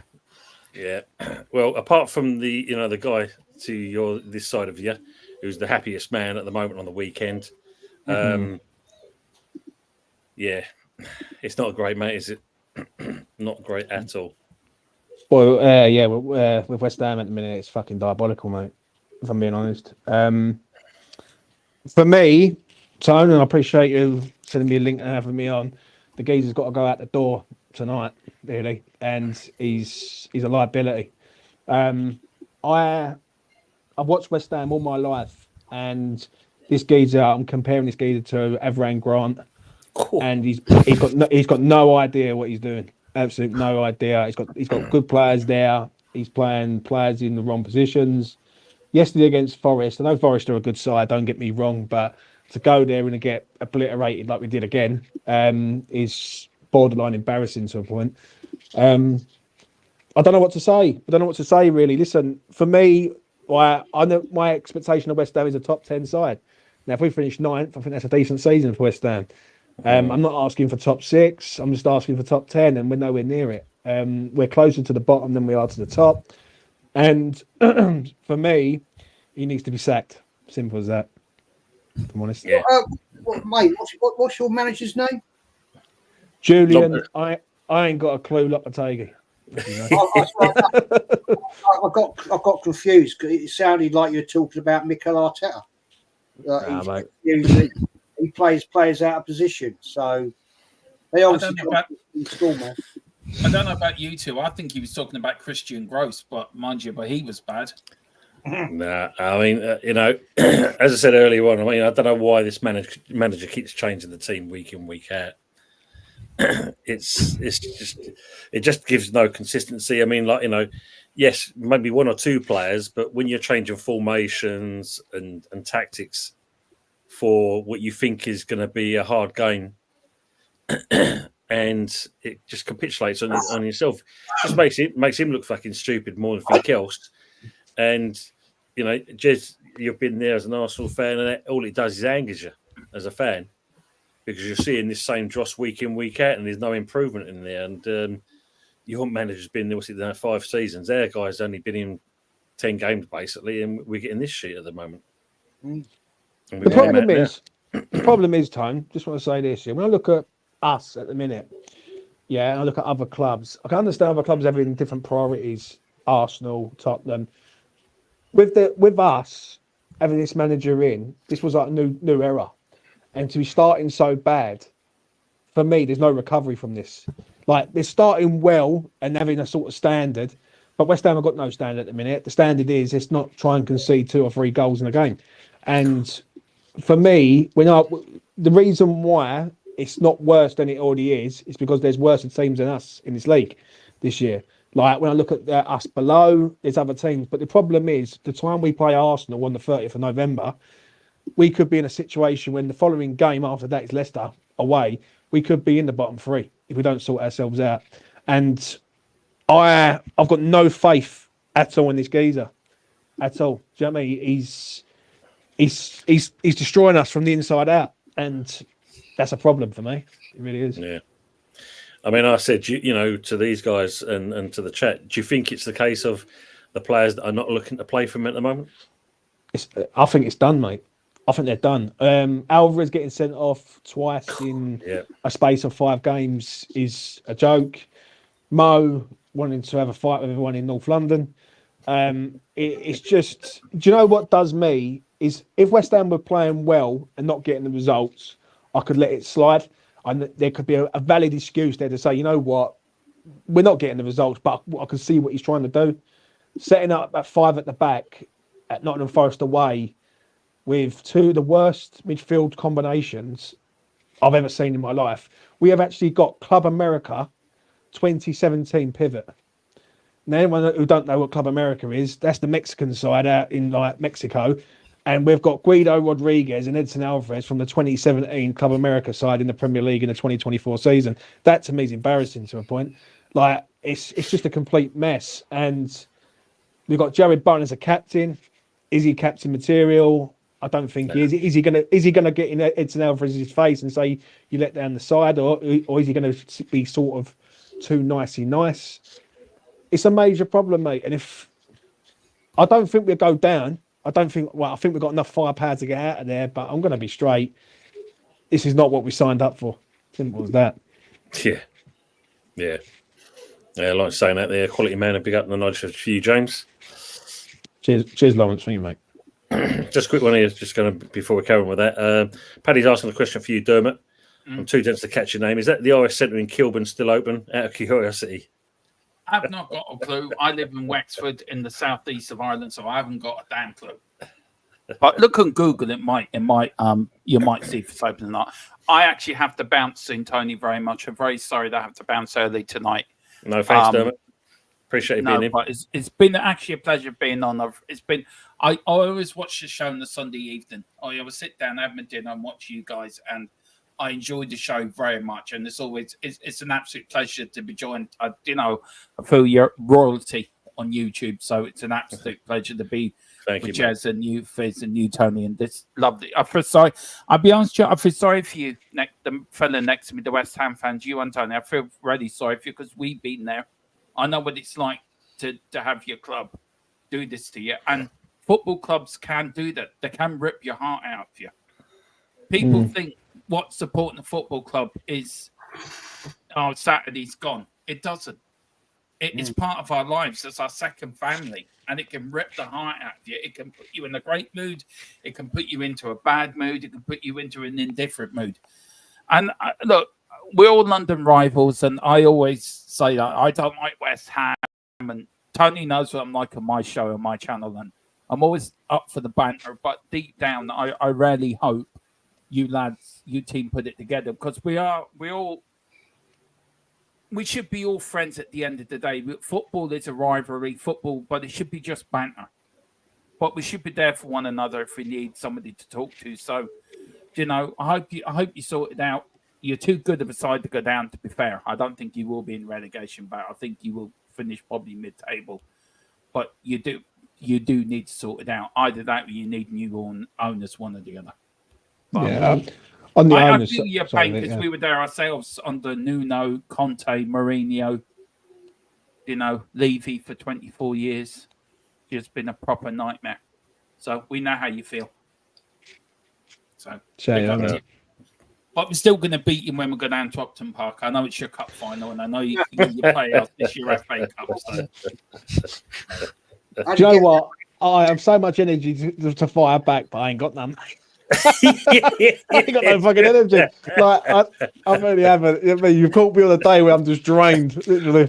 I tell you what, when I do the build up for the West Ham game, I definitely get you two lads on for the pre-match. Thanks, David. No, I appreciate that. People and that. Listen, absolutely pleasure to be on here, and big up to everyone, and have a great weekend. Before you go, if you have me again.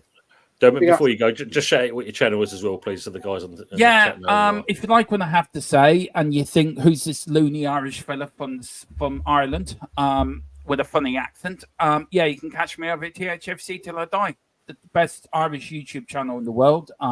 We've got the best manager in Ange Postecoglou, and do everything from post-match, pre-match, history, watch-alongs. Just watch me and Colin. Carl as well. Tequila who's in hospital at the moment. So Tequila, if you're watching, get well soon, buddy. And there's 4 of us over there, and we just talk football. Thanks, David. Appreciate you being on. Thanks for having me on, guys, and you're welcome. Subscribe here. Take care. Catch up with you soon. Thanks, mate. Take care. Take care, man. That's sure. Bye-bye. Ta-da. As Lawrence says here, I understand the bad comments from the players, but we need to hold the players accountable too. Piss poor energy and not clinical in the final third period. Nick saying, I wouldn't mind swapping Lobby and Ange over. Give Spurs Loppy like they deserve. When we get Ange, he's too good for Spurs. Ten Hag's available, guys. Oof. Oof. Yeah, look, even yet he's saying, look, players look very annoyed. I think Lopez lost them. Yeah, James just said that. Yeah, sounds like Arsenal Club American 2017. Maybe Yeti. Yeah, I've signed up for Bone at Arsenal in January. I'll make you right though, James. I've said it before. I mean, it sounded good at the time, giving Bowen the captaincy, but for me, and you've seen it in his performances, and that it's just taken the shine away from him. He's not the same player at the moment. No, mate, he ain't. And the problem is, there's a lot of issues at West Ham, but the main issue, and I've done shows with you, Tone. You've been on E20. Is Sullivan. David Sullivan is the problem there, and he's picked a manager that is a yes man to a point, and he hasn't invested in a manager when you need to invest in a manager. Like David Moyes done a good job at West Ham, whether people like him or not. He done a good job, and he set a standard at West Ham to say, right, this is where you've come from. This is where you are now. You've got to maintain this and like maintain a level. Lopetegui's come in. I'm not being rude, but he can just about speak fucking English to a point to get his message is being lost in translation. He's brought in probably 2 of the worst players that I've probably witnessed at West Ham in Carlos Soler and Guido Rodriguez. 2 players that are just erratic all over the place and just they look good, but they as footballers it's pointless having them. And a lot of this is on Sullivan to a point. And I don't want to be a broken record on Sullivan because I despise the man. But when I look at some clubs and I look at our owner, some clubs go for the younger manager to try and build their club up. We go for an has-been who basically has been at another club. He's got a good CV and that will do. Do you know what I mean? Yeah. And for me, it's disgrace, if I'm honest. I personally think... I think if we don't get a result next week, and we get hammered next week against Everton, I think he has to go. Personally, for me, I'd sack him tonight. I'd let Mark Noble have the game for Everton. Give him a game. I think you let him come in. He'll galvanise everyone. He will get into the players and say, you know what, this is what it means to play for West Ham. Yeah. You play Everton, it's a free year, it's one game, you get it done, and then you got an international break, 2 weeks to find a new manager. The issue is, I said this on E20 about half an hour ago, it would not surprise me if he sacked him when he got Rafa Benitez. Like, it just wouldn't surprise me, because Sullivan has always wanted Rafa Benitez to manage his club. Rafa's sitting there, not doing nothing, and it'd be another... It's just a fucking mess, mate. It really is. And it's so disheartening. Yeah, I mean, funny you just said it there. I mean, and yet you come in with this comment straight away. Who'd you like to see come in for West Ham if Locke goes? It ain't going to be no one big. It ain't going to be like we ain't going to go to Brentford and pay for Thomas Frank. It's going to be a free someone who's available, someone who needs a job, someone who's trying to find a way back to the Premier League, and someone that can't be bought out of a contract. So probably Rafa Benitez. Potter would be a shout. I think Potter's the sort of manager that you need at West Ham. Someone who, like, everyone sort of knocks him a little bit, but I think, yeah, he had a good run at Brighton with the sort of personnel and the setup. I think Chelsea got hung out to dry, but Chelsea's just a different level. But I think West Ham, would suit him to a point. Other than that, I think there's one man that I would have. He's at Manchester United. He ain't Ten Hag. He's actually the current interim manager, and that's Van Nistelrooy. I would 100%, if Almiron goes to Manchester and gets that done, I'd go and get Ruud Van Nistelrooy and say, listen, do you want to come and manage West Ham? I think he's a very good manager. He was very good at PSV. He's obviously come over to the Premier League, and I would give him an opportunity. I really would. I think he's someone that could make West Ham a lot better. And yeah, I'd 100% have him all day long. Sounds a fair shout, that. Would you say on that, Fuzz? Taking your Van Nistelrooy? No, I mean, he's not the long-term plan, so I can't have too many arguments about it. So another person that could be available to poach would be the former Go Ahead Eagles manager, Rene Heck, who's had he's got a bit of a I think of the word that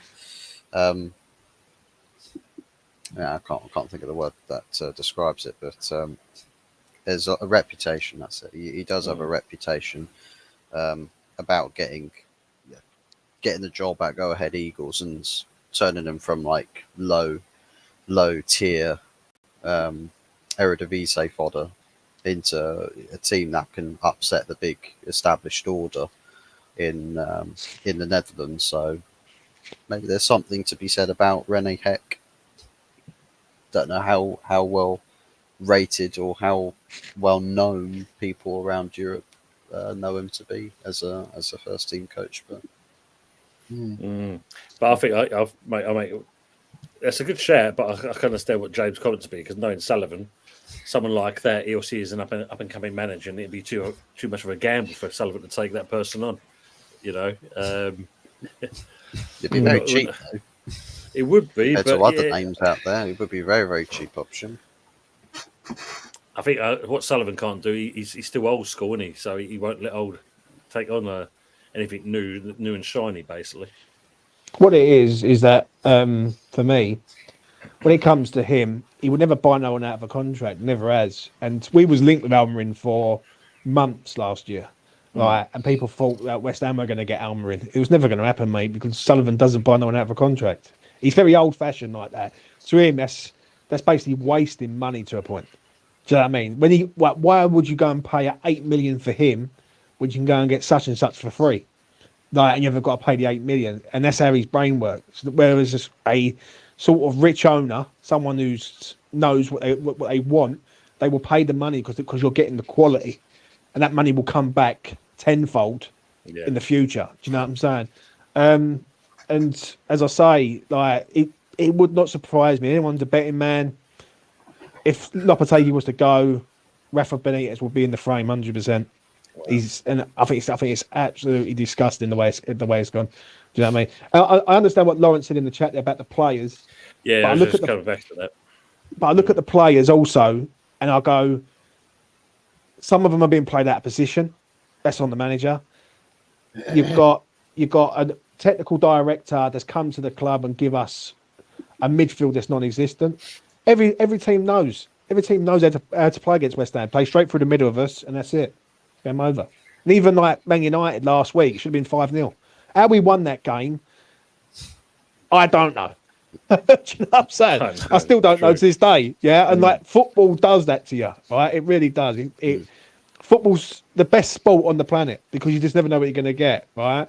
But yeah, for me, we could have easily held about 8 goals in the last 2 games. Easy. Without a doubt. Without a doubt. Some of the people in the chat have given us some names for managers, James. We've got Marco Boogers at the Irons as a manager. Great. Well, put it this way: if you're not doing it right, he'll kick you across the park. So be all right on that one there. He's coming with Bob the Builder, not working. Anyone he can fix it. I'll fix this. Yeah, he's still in his caravan. Sullivan saying Graham Potter at the Irons will be a good move. Yeah, I think it'll be his kind of fit.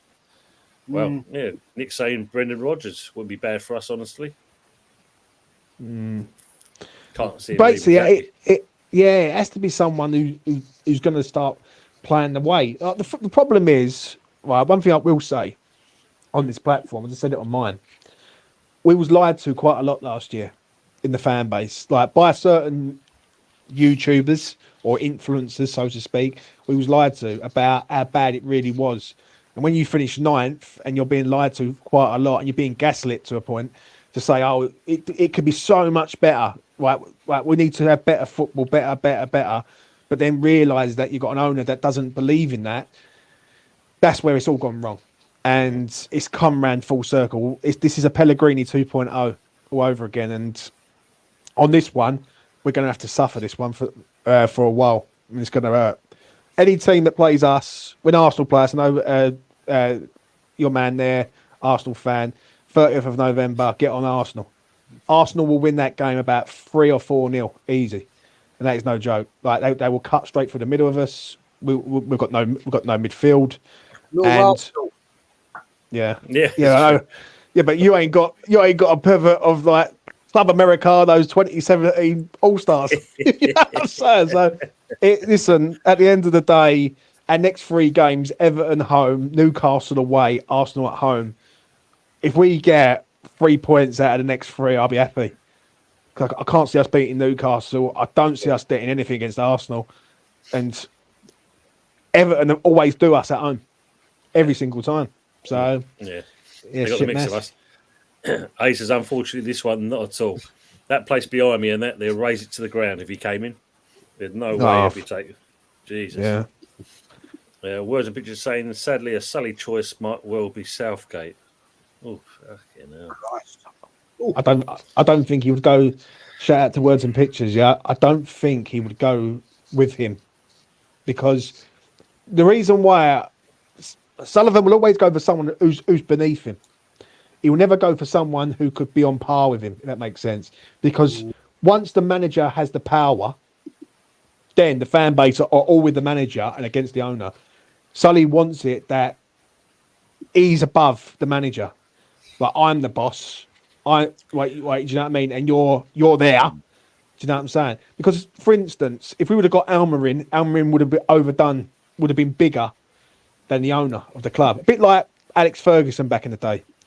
Alex Ferguson was bigger than the owners of United, and the same will be with whatever manager comes in with West Ham to a point. Yeah, Colin, Tony, and James. I've mentioned this already yesterday. Also said, what about Allegri, Consentio? All good name for me. Van Nistelrooy would be ideal because he's over in there. He knows the Premier League. It's a mess, mate. The problem is, Tone, I'm going to say this. I know Sullivan like the back of my hand. Yeah, and I know exactly what he will do. He will sit there. He will wait. And he will probably look at it and go, well, what's the worry about it? Like, do you know what I'm saying? Like, Yeah.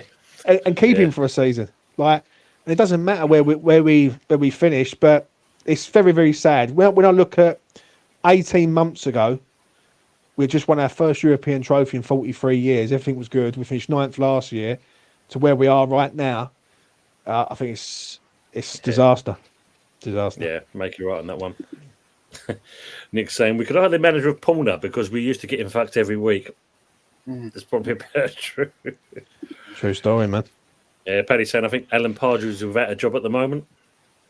Got us to an FA Cup final. Yeah, can't say no on that one. Yeah, he's on Talk Sport though. He's saying there. Welcome back on that, my front. Yeah, Nick, sorry for your loss. Big Sam for West Ham again. Jesus Christ, yeah. And Moyes is his co-manager. Thank you. Feelings there. Mike saying that we've got more gaps than Watford. Wow. I like that. We have indeed, yeah. Sam Allardyce pointing out, I'll get a pack of gum for him as well. Jesus, yeah, true. He loved his gum. Got ways to, yeah. Brian Clough, that's just saying like a session there. So, Ravi's got a question for me and you, James. What style of football do you see would suit the team?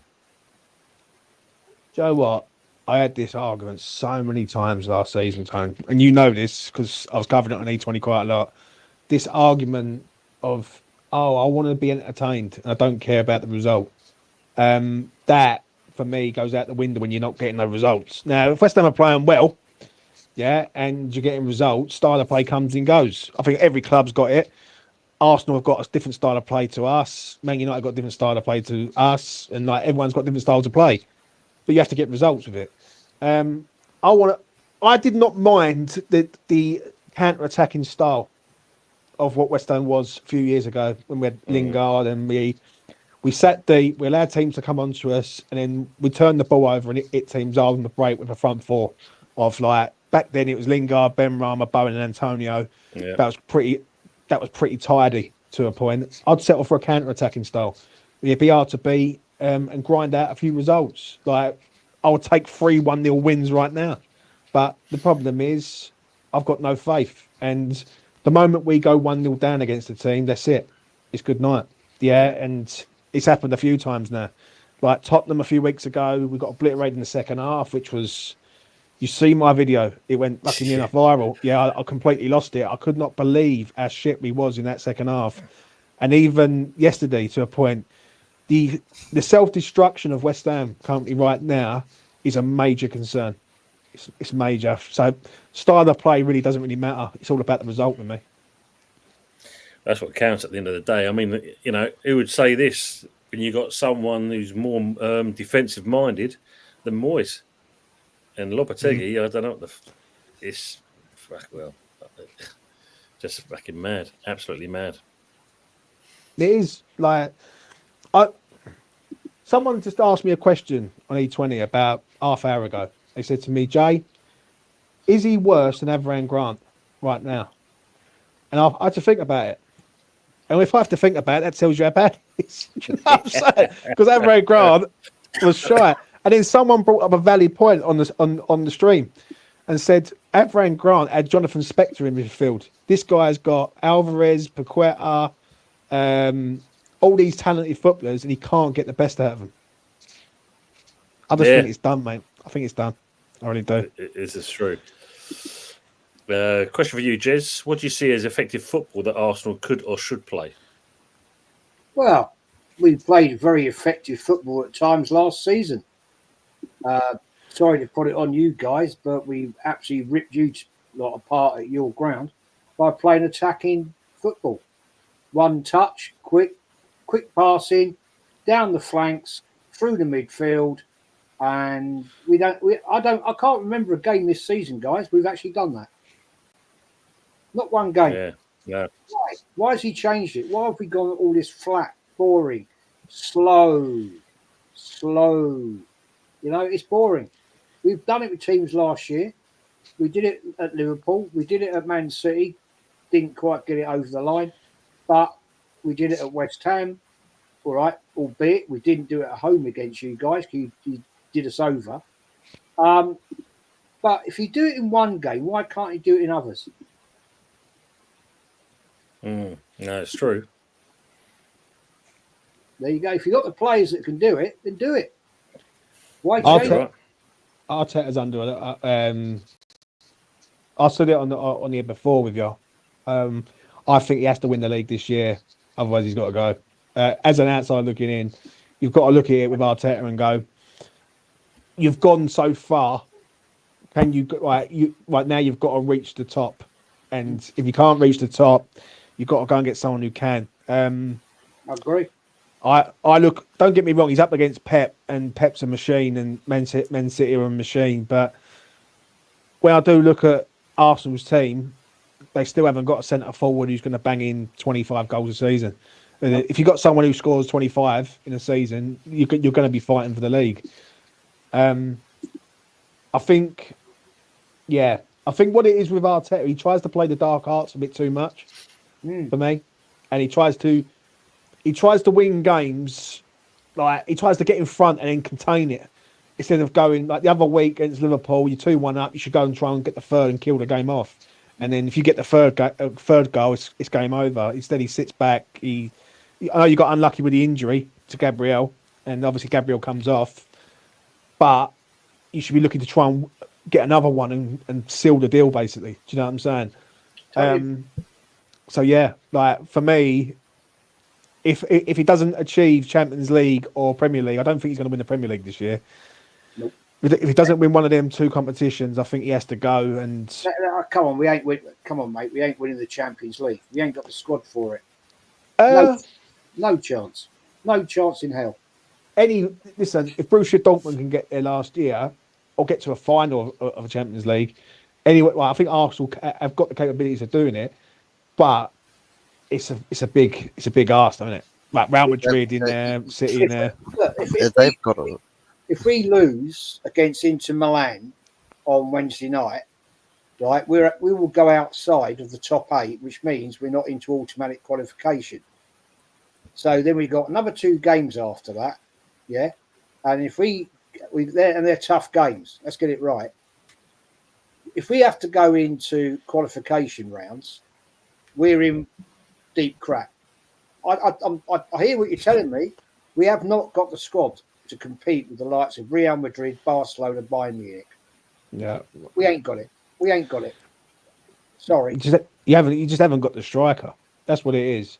Like if Saka, well, look at the front line of Arsenal. Was it Martinelli, Saka, Havertz, Trossard's always lurking around that sort of front line, and then you got people like Jesus in there.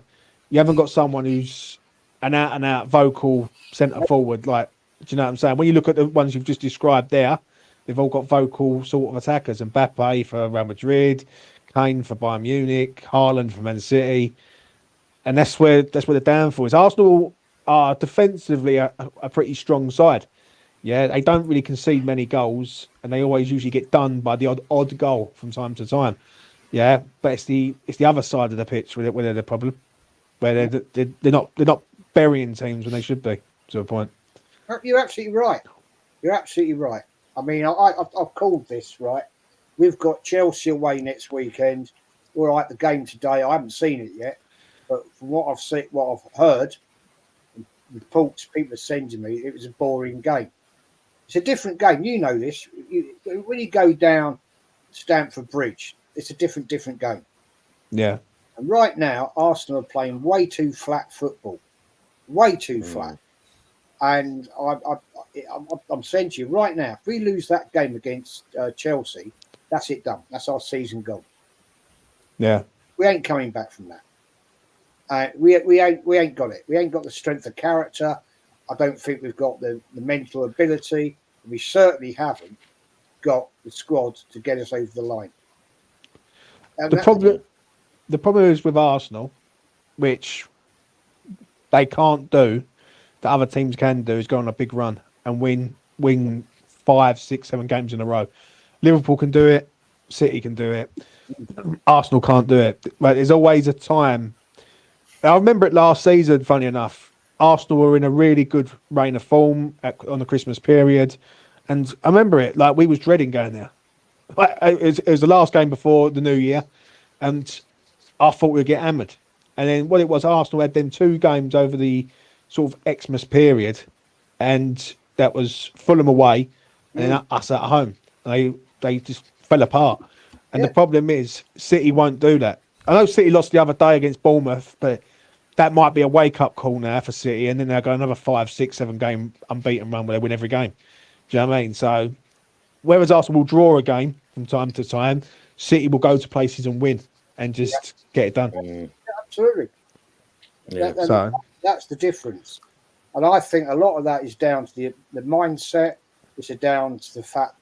The other thing is, I think a lot of these players that are in the Arsenal team are getting pissed off. Thanks, Robbie. You know, I think they're getting fed up with his style of play. It's flat, it's boring, it's defensive. You know, and I just think, well, you've only got to look at the body language of some of the players. They're like not happy people. And once you start seeing that in the team, you've seen it in your own team, you've seen it at Man United, you've seen it at other teams. They get fed up, they think, sod this. yeah. I mean, look, yeah, he's put it here. Arteta, he's tried so hard, gone so far, but in the end, it doesn't even matter. You know, he's still going to be there. I mean, I don't know if you heard early on, James. I don't know if you was in the chat at the time. You said about Arteta and his dark arts, but the newest thing apparently that's come out, which we've just talked about, was lemons. So that about Well, Jez, you want to tell the story again? Well, apparently what he did, he went into the changing room, right, with a bag of melons, gave it one to each player and said, I want you to cut it in half and squeeze all the juice out of these lemons into this bowl. And he said the reason for doing that is to show how you squeeze the life out of the opposition. It's a fucking lemon, man.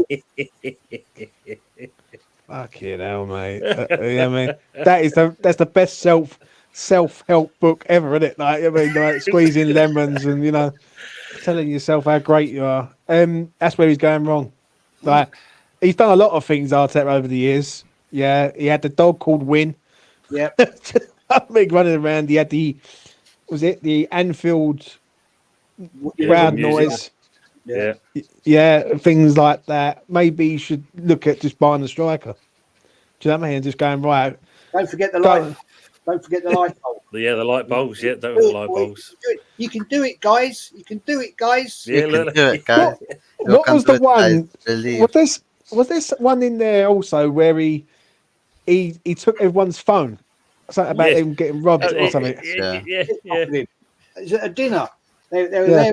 It was a dinner at the club, and they were with their wives and everything. And he hired fucking pickpockets to go round, nick their phones, right? And it was apparently to show awareness. Be aware. Be aware. What fucking planet is this man on? That's all I'm picturing is like James just going, be aware. Oh, mate, big, like you can just imagine it. Like, oh dear, like the game is easy. Like the problem is with football, it's an easy game. It really is. Like you've got 11 men. You've got to find a way of putting the ball in the back of the net more times than the other team, and in 90 minutes. And then you've got people that are trying to make it the most difficult game on the planet. Like it hasn't got to be that difficult to a point. Do you know what I'm saying? I think, I don't know. Like for me personally, I know a lot of Arsenal fans. I used to live in North London, and they've all said the same thing to me. This season will have to be the last one for him. Like if you're going to go down that route, you have to go and get someone of high stature. Now, whoever that is, I don't know. I couldn't tell you. I wouldn't like to even guess who the next manager of Arsenal would be. I think what it is, people are hoping that Arteta does it rather than expect him to do it. And the problem is, last season was such a tough hit on Arsenal to a point. To be in control of it and then lose it the way they did towards the back end of the season, any team would find that hard. And the problem is with Arsenal have been up there competing with City. yeah, and from where they've been to where they are right now, yeah, they've come a long way. The issue is other teams around them will start getting stronger also. Like if Almiron comes in, Ruben Almiron for me is a great manager, absolute superb manager. I can't praise him up enough. I think he's one of the top managers out there, and I'll give United 2 years now, and they will be competing 100%. Ruben Almiron's a top manager. Best looking Portuguese we know. Oh, I'm telling you, I can't praise up enough on Ruben Almiron. Like when we was linked with him last year, I was so buzzing, yeah. But I knew it was just make believe to a point. Yeah. But Yeah. he's a manager that, well, with Almiron, he's someone where his ceiling's very, very high. Whereas Arteta, I think as Arteta hit his ceiling to a point, and he can't go any further than where he is to a point. So honestly, Yeah. it's tough.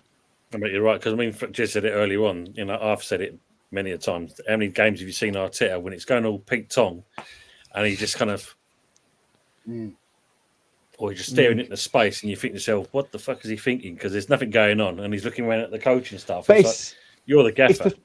But it's the same old games. Like even yesterday against Newcastle, tough place to go for Arsenal every Oh, yeah. single time. Yeah. Right, Arsenal have always found it sort of tough in recent history to go to Newcastle. Did any person, like for me, I didn't fancy Arsenal going there and winning. I wouldn't have put them on a coupon to go there and win, like at all. Like even though Newcastle hadn't been great, it's just the way Arsenal are. Like it wouldn't surprise me if Arsenal go and beat Chelsea next week, yeah, out of nowhere, and then they're back in the race again. Like it's very up and down. Do you know what I'm saying? So Yeah, that's true. I don't know. That's true. Eros is asking, Tony, what do you think about Arteta trying to play Rice at the number 8? Nah. He's an up and down player. Play him, you know, use him through his strengths. Don't put him in a position. I know he's trying to play more attack-minded, but we know full well what this boy can do. So what's the point of playing him in the number 8 position when he's got more to offer? You play him as a 6, you got one of the best 6s in the league. You play him as an 8, you got a decent 8. Yeah. It's as simple as that. You just stifle him, don't you? I just don't understand it. Even when he was at West Ham, right, I used to say, you put him in the 6 and you put him in a 2-man midfield, him being the sitter, he can spray passes, he can do the donkey work, he's box to box, he can do that stuff. You put him as an 8, I think you're trying to improve the player, but you're not improving the team to a point. But Declan Rice right now is looking pissed off. Yeah. He don't look like the player he was last season. He looks like he's like, for fuck's sake. You know, you see him walking off the park yesterday at half time, and you can see he was not happy at all. And he's the sort of character, from what I've seen him play at West Ham and Arsenal. You know, he wants to command that 6th position. And he's just like, right now, he's like, he was arguing with his teammates yesterday. He's having a go at them.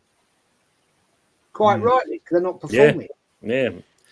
That's what you want to see from players at the end of the day. You know, if you know the team's not doing well, you want to get in their faces. You want to get them jived up. Yeah, he was having a right pop at Marino. He was like, at one point, he's going, you can see him, he's like that, you know? And yeah. Mad. The problem is he's just not an 8 though, mate. That's the problem. Like I just don't think I just personally don't think he's ever going to be an 8. Like he don't score enough goals to be an 8. Don't get me wrong, Deck's a good player, right? Or not a good player, he's a fucking great player, in fact, yeah. But when you're trying to make him into something else, which he ain't, like it's just not right for me. I think Arsenal need to put him as a 6 and have two more attack-minded goal threats than Deck. And then I think then you've got a good player there, because then technically you've got Saliba, Gabriel and Rice as like 2 centre halves and 1 DM. That's a good spine of your team straight away right there. I think what Arteta's trying to do to him is trying to make him into something he ain't. But that's what Arteta does, mate. Yeah. He likes to put players into a different position. And it don't work. He's done it with like too many players now. And the players get pissed off of it.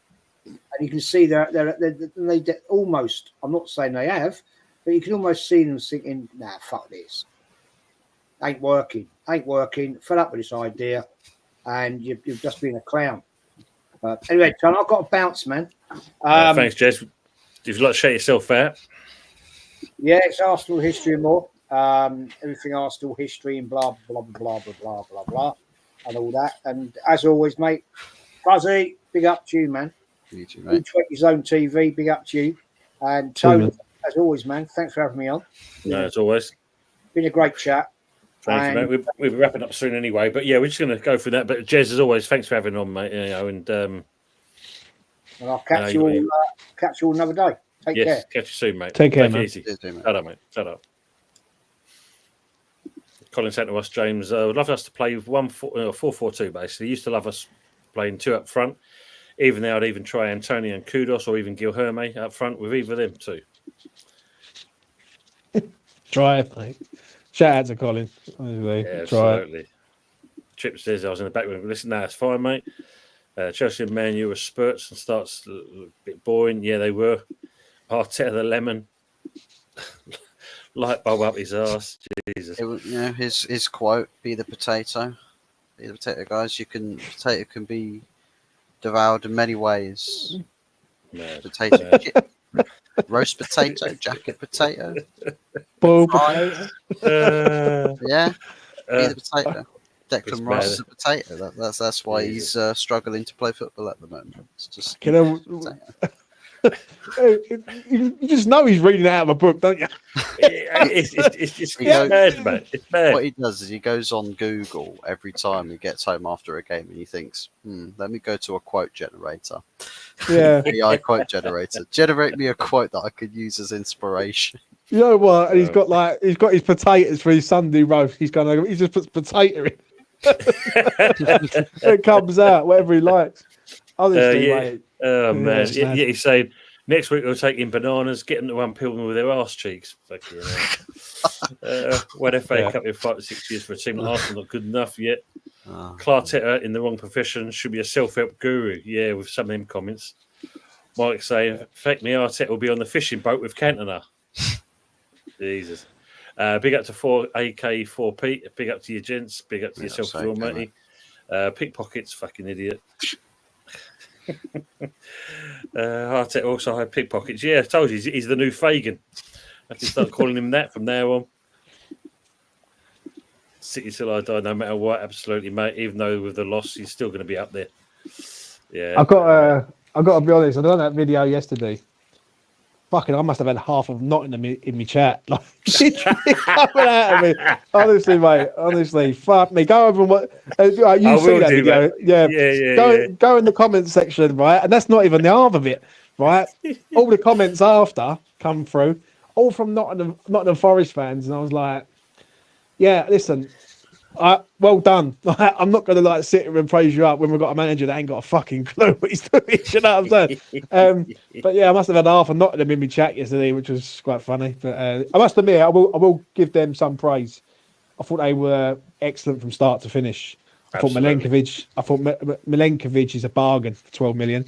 Another player that West Ham could have had, let go, and fucked about with to a point. Yeah, really did. Great signing for them. Milenkovic, and do you know what? They was always going to win that game from minute one. It was never in doubt. Like, do you know what I mean? I never sat there yesterday and thought, "Oh, we've got a chance in this game." The moment we see that lineup, it was a containing job.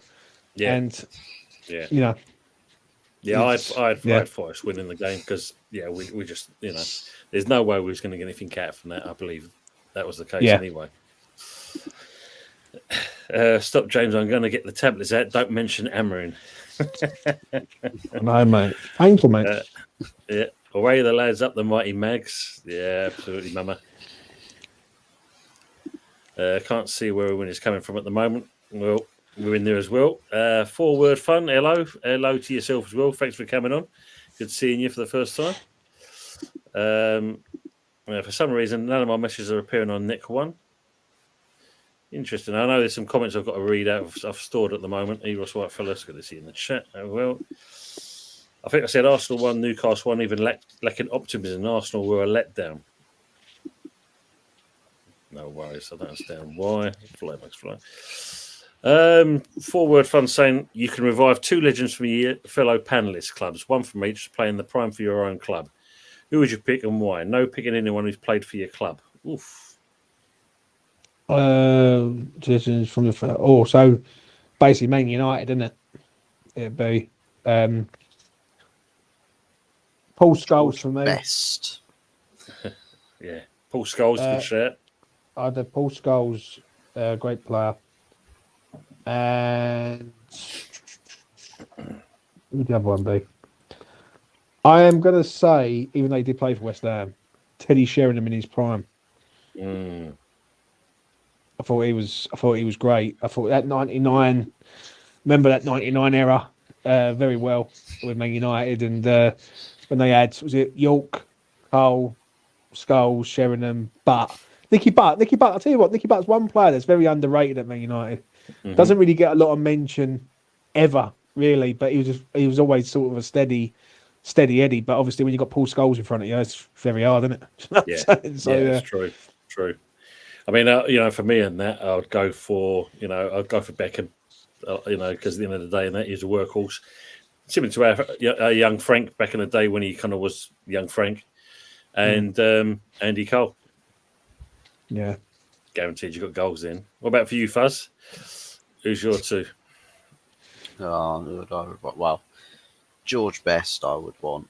Well, unfortunately, you can't pick your own club, so you've got to look at West Ham, because there's only me and James here, so you can't use the Arsenal merchant. Who would I revive? Well, I would like prime Rio Ferdinand back in that team. Us as a vocal figure at the back, because he was a bit more sort of a no nonsense character.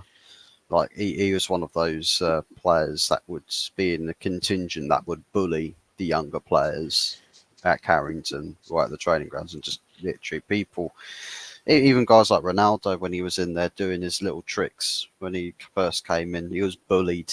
He was bullied by the old guard there. And it created that sort of elite character, because he thought that he'd go in there, be the star of the show, but he got humbled real quick. So I think there's a lot of players that do need real humbling in today's squad. So Rio Ferdinand definitely one of them, and a battle mindset in midfield with Roy Keane, because I think with players that we've got, there is a fair bit of technical quality there, but you need the mentality for it. You need to go into every game thinking about it as a full-scale war. You're going out there for blood.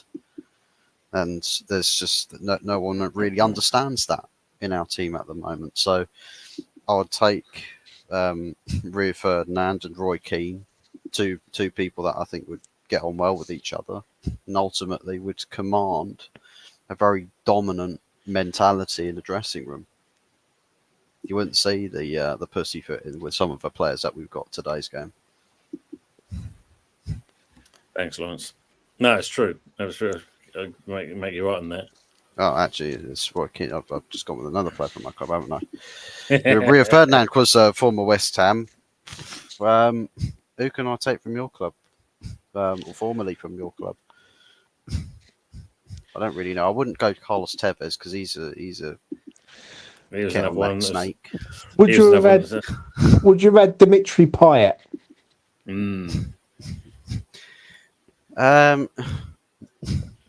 For his quality, if he had a bit more, if he had an air of loyalty, more of an air of loyalty, I'd probably say yeah, because I think as far as the quality goes, very unique sort of quality of player. But I feel like if he would ever have gone to United, it would be for a mercenary reason. He would he wouldn't don the shirt and really put his hard sweat and tears into that shirt. He'll just take the paycheck and run. Maybe prime Michael Carrick, I suppose. Yeah. A prime Michael Carrick, I'll take him back. Quiet, a bit quieter on the pitch, but did God's work when you didn't notice it, really. Defoe. What about Defoe? Take Defoe.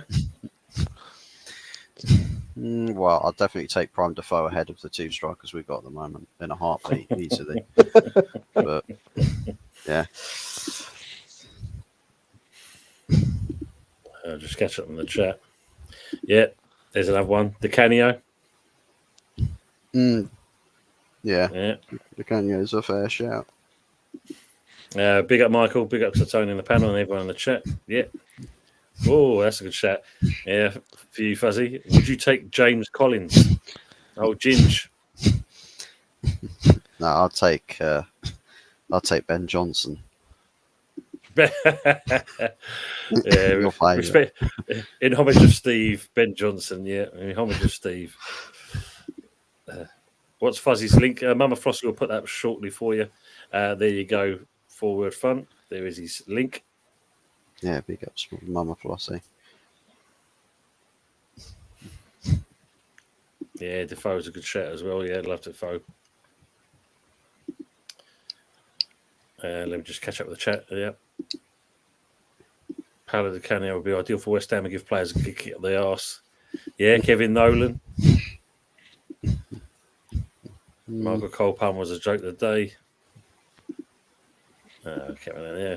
Carrick was a dog.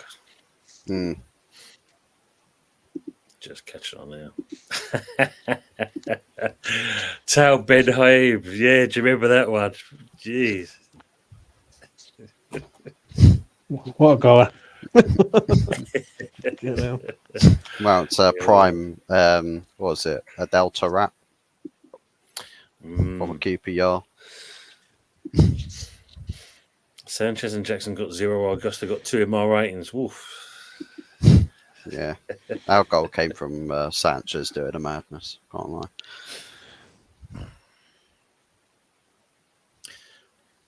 There's a couple of questions I've got here for you, Fuzz. Can Amarin get command and the respect and control of the dressing room, do you think?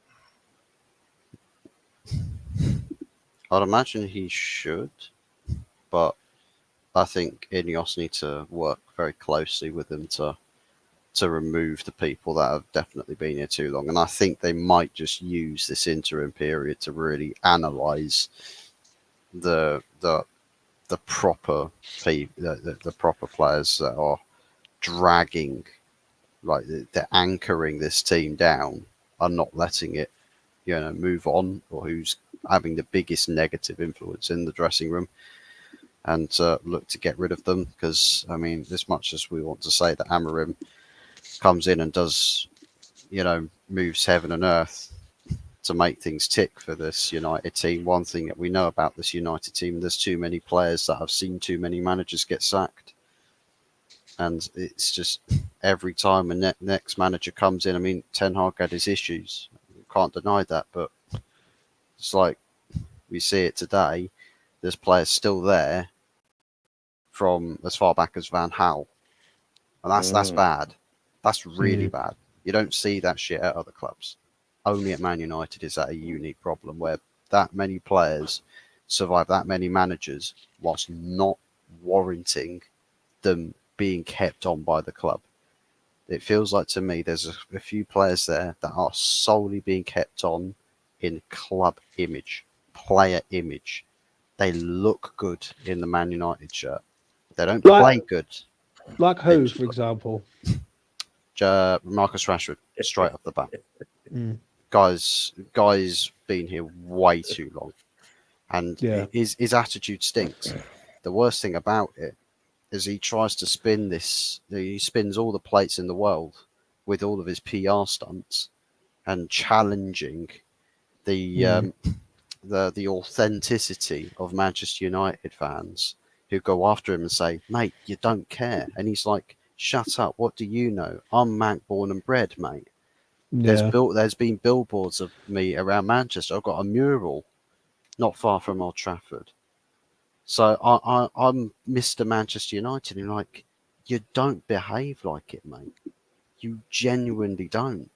It feels like sometimes your body language on the pitch is absolutely terrible. What do you think of Bruno?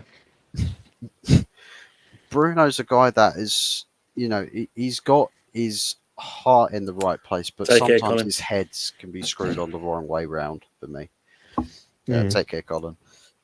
And it feels like with Bruno, it's like, yeah, he'll exude the passion that you want a player to have, but sometimes he just doesn't use his head.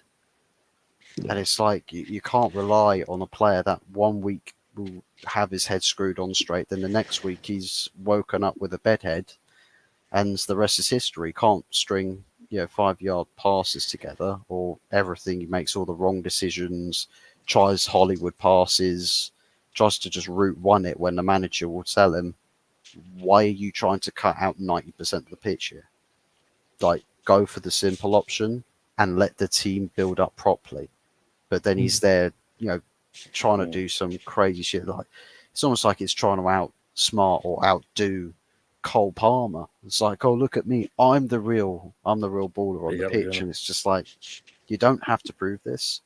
Just connect the dots at the top end of the pitch, because our front line is not firing. It's absolutely atrocious. Absolutely atrocious. And it does come from it. Like, you are a massive part of that front line. You got to help make it tick. The wingers, big problems, are greedy. They just take shots from stupid angles, stupid positions, stupid ranges when the chance isn't on. They try to go for wonder goals all the time. Garnacho, absolutely embarrassing today. An absolute embarrassment. 20 years old, I don't care. Oh, he's just a kid, I don't care. Ferguson said it. Yeah, if you're good enough, you're old enough. Yeah. Doesn't matter what your age is. Look at Lamine Yamal. That's what a proper winger should be. That's what Garnacho should be doing. But he's not. Today he is chewed out by Casemiro. He stupidly lost the ball, and then he's just like, oh, well, the player that has just taken the ball off of me, he's literally right there. I could just run a little bit harder and I'll stick with him. No, he just lets him go. Nobody comes across either to close off the lane out the outside. He's just free running all right the way down the ring. I'm like, Wow. what head? Where is your head? Seriously, there's serious mentality problems with players at this club. Massive mentality problems, and I don't know or think that just a Ruben Amorim having his intervention is going to be enough to change that. Like, come into a club that's got its problems and needs to be built up from scratch, but with problems like that, that's deep-seated rot. That's rooted. You got to really dig the whole goddamn thing out, or the whole stump. This is true. Roots and everything. This is true. So, Oshi, late into the chat, Oshi, the Cheshire Cat, aka Jose from El Tel Cocorel. How we doing, mate? Sorry. Tired, very tired. I've had a really frustrating day. Well, Forward Fun says, I thought I actually went onto a certain adults entertainment site, then realised I'm still on YouTube. Then Jose just came on screen. He did what on screen? Dear me. Yeah, Jose's too busy trading stocks. I'm going to say, I'm just typing in saying good evening to him now. Look, there you go. Because it's a bit earlier in the States, isn't it, than what it is for us. It's about 6 or 7 hours behind up there. Yeah. But no, I know that you had, sorry, I've been on another show, but I know that you had a couple of other people on earlier. So I've missed all the chat. I don't know what's been said. I've not watched it back. Obviously, people on the panel have all had differing results this weekend, and therefore there's differing opinions to everybody that's on the panel and that has been on the panel tonight. At the end of the day, it's just another weekend of football. It's now nearly over. Last game tomorrow, and then we move on to next week. It's very true. So just to introduce you, Oshi Fuzzy. This is James from Me20 Zone TV. James, there, Jose. Hi, James. Yeah. So it's Hiya. good to catch up with each other there. There's one here for us, James, which I think is quite relevant in certain respects. Can I ask the panel if the men's team is doing badly? Does it affect the women's and academy teams, i.e. West Ham with Loppy, poor management skills? Is it affecting the academy and women's teams also? More than likely, yeah. Not to my knowledge. I mean, Man United's under 18s team slapped Leeds. Completely slapped them. I think it's like 8-0 or something. Wow. The problem is with our lot is we've actually got a good academy. Like our academy players, our under 23s actually doing not too bad. But I don't really hear any good results coming out of that. Do you know what I'm saying? Like from last season, when we won, I think we won a trophy in Arsenal's ground, funny enough, which makes a change, doesn't it? Because Arsenal can't win nothing at the minute. But yeah, for me, I don't know, mate. Like the Lopetegui thing, West Ham have gambled and they've come up short. I'm afraid when you're gambling with a manager on a 2-year deal with an option of a 3rd year with no real plan, it's going to affect everyone. It's affecting the fan base right now. People are angry. It's going to filter down into the sort of other, like the youth and everything. And I just don't see, for me personally, I just don't see where we go with him. I really don't. I think it's only going to get worse. I think we're going to get a couple of good add-ins before the end of the year. And I do fear which ones they're going to be, if I'm honest. Yeah, it's true. I totally agree on that. Ravi's got a question for you, Jose. Thoughts on how you got the 2 wins and the positives in the team? It's all about consistency. We haven't been consistent enough. Listen, when we play at home, I don't care who we play against. It doesn't matter what team we're up against at home. I always fancy us to win at home. I think at home, for some reason, with the fans, whatever it is, we turn up, we score goals, we play really well at home. It's our away form that's been the downside to us. And it's not as if we've been atrocious away from home. There are games that we should have won, we just haven't got the points for it. We just need to try and translate the home form to have that same mentality and the same game plans that we have at home, have that away from home as well. And if you can marry them both up, then we won't be that far having a decent season. At the moment, I think we're 3rd in the table for home form. Yep. But we're 14th in the table for away form. Wow. So if you manage to solve that conundrum, then it'll be better. At the end of the day, to Ravi doesn't matter who we play. I fancy us at home. At home, I don't hide behind the sofa with me hands over my eyes, swearing profusely and sweating. I don't do that when we're at home. When we're away, it's a different ball game. We've got a run of home games coming up now, or we've been in a run of home games. We're away at Galatasaray Thursday. We're at home to Ipswich on Sunday, and then we've got the international break. I think that our next away game in the Premiership is at Man City. So we'll wait and see what happens at Man City, I suppose. But at home, I don't fear anybody when we play at home. So to me, beating Man City in the week and then beating Villa today, no surprise that we were going to win the games. I mean, I predicted a 3-1 victory for today, and we got 4. So yeah, at the end of the day, I don't fear us at home. At home, I'm quite positive. It's just our away form we need to pick up points. What do you think of just to sort of come in there? What do you think of Ange? So I must admit, when you played us the other week, he done a fucking demolition job on us in the second half. Like when he took off Maddison, brought on Sarr, turned two 10s or two. Yeah, was they 2 10s or 2 8s or whatever they was? He spun them around and went 2 DMs and played passes in for Son and obviously Brennan Johnson and people like that. He showed us up to a point in the second half, like a few weeks ago when they battered us 4-1. What do you make of him? Right, so me, this is only my opinion because you're asking me. When Postecoglou was signed, I didn't have any preconceived ideas about the fella. You've got a lot of people in the fan base saying he's a farmers manager, he's come from the farmers leagues, never done it in the Premiership, and there's a lot of people that straight away are on the back foot and the back burner with him straight away, and it doesn't matter what he does, they're totally against him because they were before he started. For me, I've maintained this all the time. The gaffer was given a 4-year contract. When he was interviewed by whoever interviewed at Tottenham Hotspur, the people, the higher ups that interviewed him, they would have said, this is the job. This is what we're going to do for you. And this is what we want our manager to do for us. If you align together and you hire the right man and you give him a 4-year contract, it's because you've got a plan and you've got an idea for the next 4 years. That's what my way of thinking is. And so for that, last season, I heard all the stories from people, from the supporters, and different supporters, different areas saying, he ain't got no clue. He hasn't got no in-game management. We get destroyed with high lines. We play with inverted fullbacks. We're conceding goals from set pieces. I hear all these different narratives about it. And then I look at this season, I think to myself, okay, where are we this season? Has he had in-game management? You've just said what he did against West Ham. I thought he had in-game management today against Aston Villa as well. And there is in-game management that he's got.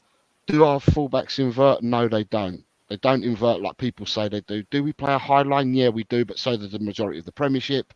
So there's all these narratives that people come in and people say. For me, I'm behind him. I'm behind every manager that comes to the club. Whether I like the appointment or not, I'm behind the manager. I was even behind Christian Gross. So do you know what I mean? So if you're behind all the managers, and whilst he's Tottenham manager, I'll back him. But I think that people need to kind of turn around and have a good look and think to themselves, take your rose tinted glasses off because you're anti him already, and actually look at what he's been doing. And to me, I think to myself, you got to give him his chance. Let him carry on, see what he can do this season, and for me, beyond, I wouldn't be chopping and changing manager. We've done that too often. So, and how many managers out there, if you were thinking of it, because I know that West Ham, you guys are thinking about your manager and all that. How many other managers are there out there at the moment? That are prepared to, go, that are available now, or is it the type of thing that you'd have to wait for managers for the summer, so to speak? I get. Listen, I totally get what you're saying. I think on Lopetegui, it's a problem.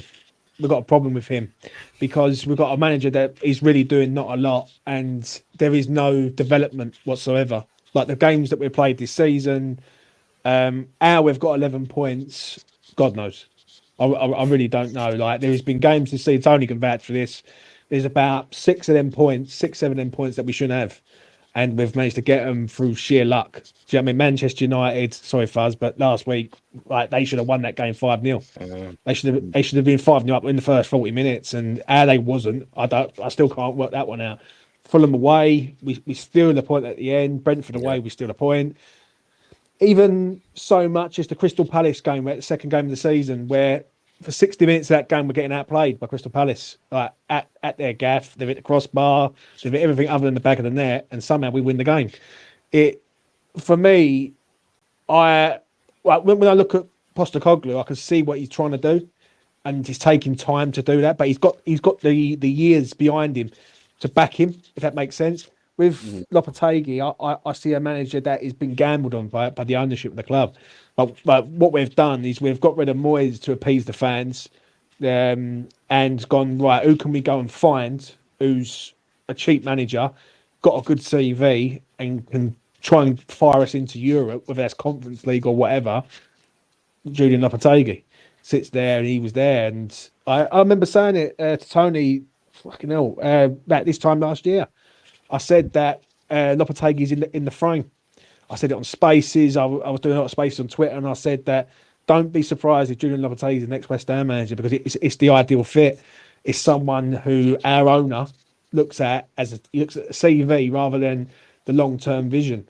Whereas one thing I will say with Spurs is what they've done is they've looked at Postecoglou and gone, this man is a long-term appointment. Like, it's going to take time to get him where he wants to go.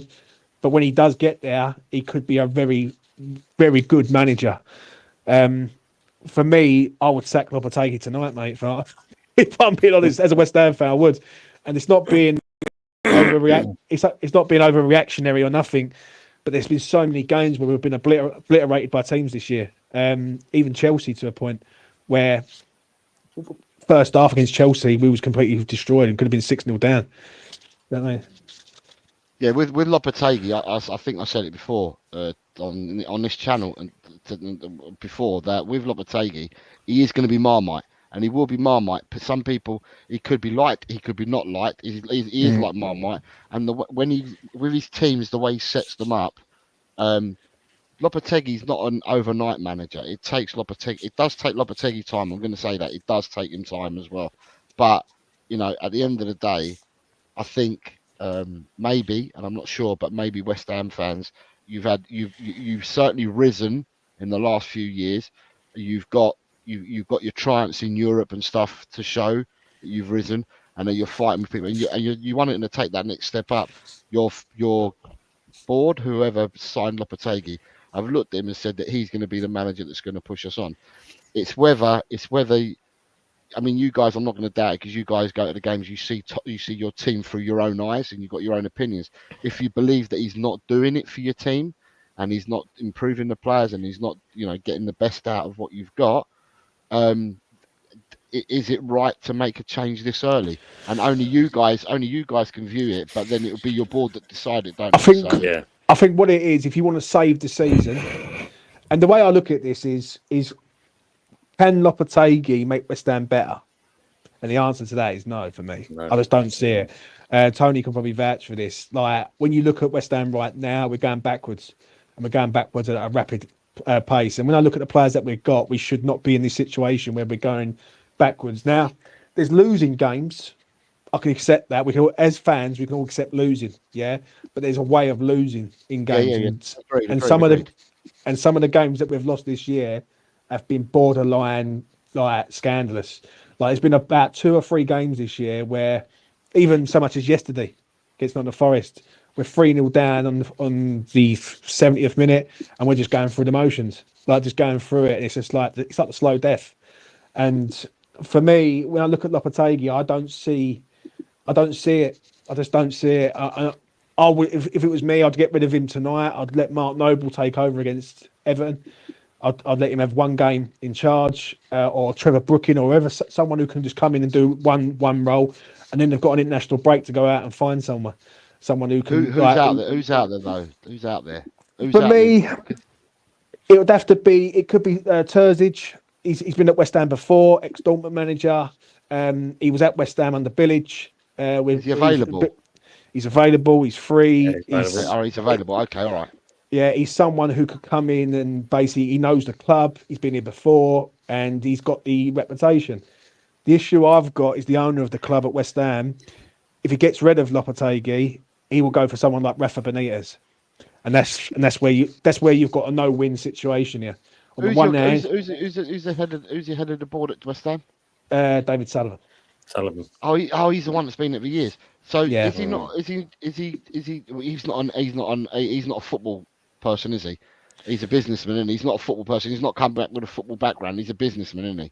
Yeah, it basically. So who makes the football decisions? I know he does the hiring and firing, but who at West Ham makes the footballing decisions at the top?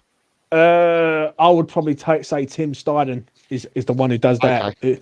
Like, he's like the technical director. Yeah, the ex-Villa guy. Yeah. But Sullivan will always run the show, mate. And that's the problem. When you've got someone who doesn't see talent, like I look at Almiron, for instance, potentially going to Manchester United. He's someone that West Ham were looking at last year.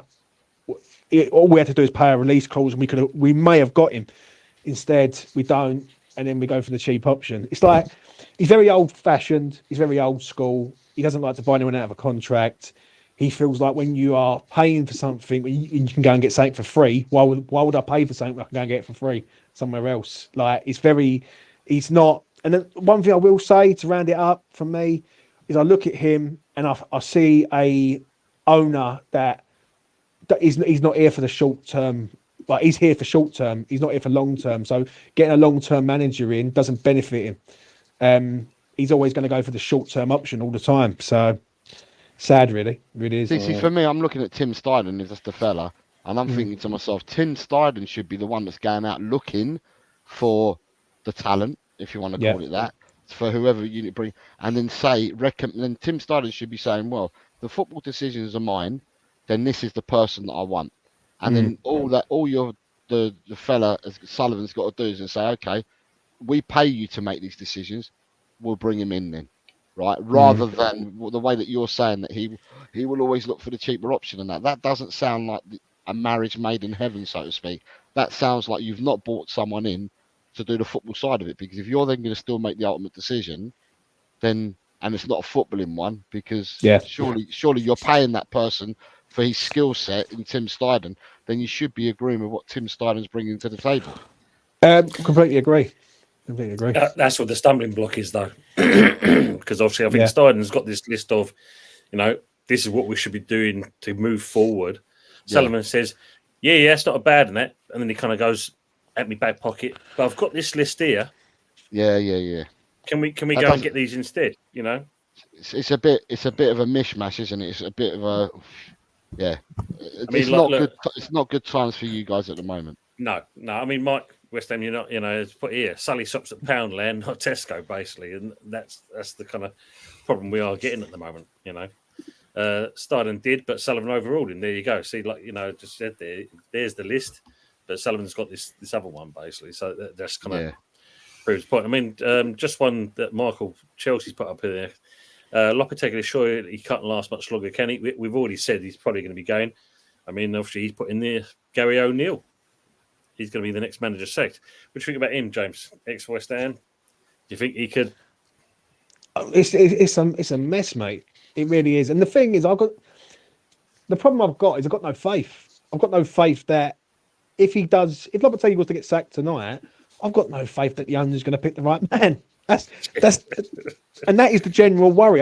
The problem, I'll tell you what it is. Yeah, when we had Pellegrini before, back in the day, it was a disaster. First season was okay. Second season was a complete disaster, and he signed one of the worst goalkeepers that I've ever witnessed play football in my life, in Roberto. Yeah, this geezer was fucking hell. But all us four could go and do a better job, right? And then he brought in David Moyes, and David Moyes was a manager that wasn't coming in to be the manager that he ended up being at West Ham. He was coming in to be a stability, keep West Ham floating around mid-table, like highest probably 10th. But where Moyes went beyond that and took us on a journey that we had never experienced, that's where the standards have changed at West Ham. Now, as a West Ham fan for many years, my standard is top 10. I think West Ham are good enough to be in the top 10. I don't think we're a top 6 side, but I don't think we are a mid-table side either. And I don't think that's being unreasonable considering the amount of money that we spend, the fan base that we've got, and where we're based. But the standards seem to be dropping all of a sudden now. And with Lopetegui, you've got someone whose message is being lost in translation, which is a major problem. You've actually got players looking like they don't want to play for this geezer already. And we are 10 games into the Premier League season. And my fear, now I don't think West Ham will go down, but we could be in a scrap. Right? I think we've got enough firepower to get out of there with the players that we've got. But it doesn't mean to say it's right for where we are. It simply doesn't mean that. And I think that you have to have a standard at West Ham and say, well, hold on a minute, this is unacceptable. Like when I use Fuzz for example, where Manchester United are right now, that's unacceptable for Manchester United to be in that position. That's why they had to get rid of Ten Hag. Yeah. And I think with West Ham, I think we're in that sort of same category to a point. We shouldn't be here. Yeah, we're not and the problem is we're not going forward, we're going back. And I think the owner has got to cut off his nose to spite his face and save a bit of pride here and say, right, I've made a mistake here. I've got to let him go. Tim Steidten, go and get the manager that you believe we can get, and I will pay the money. Right, do you know what I mean? And I think a lot of West Ham fans will go. A lot of West Ham fans will turn around and say, you know what? Fair enough. You've got it wrong. Fair enough. You're going to correct it. We correct it now. And I think some of us would accept that. But the problem is, as I said earlier on, it would not surprise me in the slightest if he went for Rafa Benitez. But do you think these conversations or these thoughts have already started high up in the club already? Because with Man United, we know what happened in the summer and they kept Ten Hag on and that. But with the results and with the football and the scores that were still coming through, you had a feeling, well, me as an outsider, Fuzz will know more, but me as an outsider looking in, I had a feeling that Man United were going to make a change. I had a feeling that Man United were already looking out for another manager because they knew that the tide wasn't going to turn back round. Do you think at West Ham that this is the thought process already of people at the top? Do you think they're already thinking about this? It wouldn't surprise me if they are. Like, it wouldn't surprise me. But the problem with our club at present is we never do things at the right moment. Like, knowing West Ham, they will probably leave it till the Liverpool game on the 29th of December, then make a change. Like, instead of looking at it right now and going, right, this is not right, we can correct this, get him out, identify if it's Terzic or Potter or whoever, identify them, make contact, get them in, get it done, give them the Everton game if you can't get them in before that, or you give them the Newcastle game and you say, right, you bring them in, you've got an international break, you can work with the team that are there and then go from there. It's the manner of the defeats that's the problem. Like, we're getting obliterated by teams. Like, even against Hughes the other week, 10-minute spell, completely destroyed us in 10 minutes. We're all over the place, and it's like, it shouldn't be like that. Do you know what I mean? Listen, I can accept West Ham losing, like, as I say, but I can't accept West Ham getting like piped every week like that. Like, I see that years ago, right? And even under Moyes to a point, like, forget like last season, but with under Moyes' tenure, there was times where one thing we had in our Arsenal was that we was good defensively. At present, we're not good at anything. We're not good at set pieces. We can't defend. We've got no build-up play. And it's not me being over dramatic and nothing. I'm just literally being honest. Like, Antonio probably vouch for this. We've got nothing, mate. Nothing. And that's, if these teams at the bottom start picking up pace and start winning a couple of games, and West Ham are floating around there, can I look at them boys and say, are they in it for a scrap? Right, and probably about 5 of them are. The rest of them I wouldn't trust as far as I throw them. I mean, what you said earlier, that when you think about it, Man United acted and got rid of Ten Hag, and we need to be in that position. I think they are looking at managers. I think they've already got a list already drawn up because, as James said there, full well, you've seen it in succession of years. Once you get past that December phase, if you're in that bottom half, then the chances are you're not getting out of it. And if you're in the bottom 3, you're definitely not getting out of it. Yeah, like I said, I'm not close. I'm not close to it, Tone. I'm just saying, from looking out to in, like I did at looking at Man United, because that was everywhere. I'd say Man United was high profile, not being disrespectful to West Ham. No, it's right. Man United and the results and everything that was going on at Man United, to be quite honest, was kind of a circus, and it'd been going on since the summer. So there was a lot of baggage still there from the summer that was carrying on, and with the results not turning. As an outsider looking in and not being a Man United fan, I could see myself. I had the feeling that they were looking for another manager, and that sooner rather than later would go. With West Ham, because I'm not close to the situation with West Ham, I'm not sure. You guys are. It's your club, and that's why I'm asking the question: are they in that position where they've started to act behind the scenes already? Because what you got a game coming up this weekend. And then after that, it's going to be the 2-week break. So does it happen before that, or do you have to have a result go for you or against you at next weekend for something to happen? I think if we win, he stays. Yeah. I think if we draw, he stays. I think if we lose, and the manner of the defeat, I think he might go. You're at home, right? At the LS. Yeah. Okay, you're at home. And the thing is that, if they take points off us and we're in a relegation fight, that's a problem. You know what I'm saying? Like, because Everton have been on a good run of form, even though they didn't get the result yesterday. They've been all right. Everton, like, they was unbeaten in 5 before they lost yesterday, I think it was, and they know how to win at West Ham.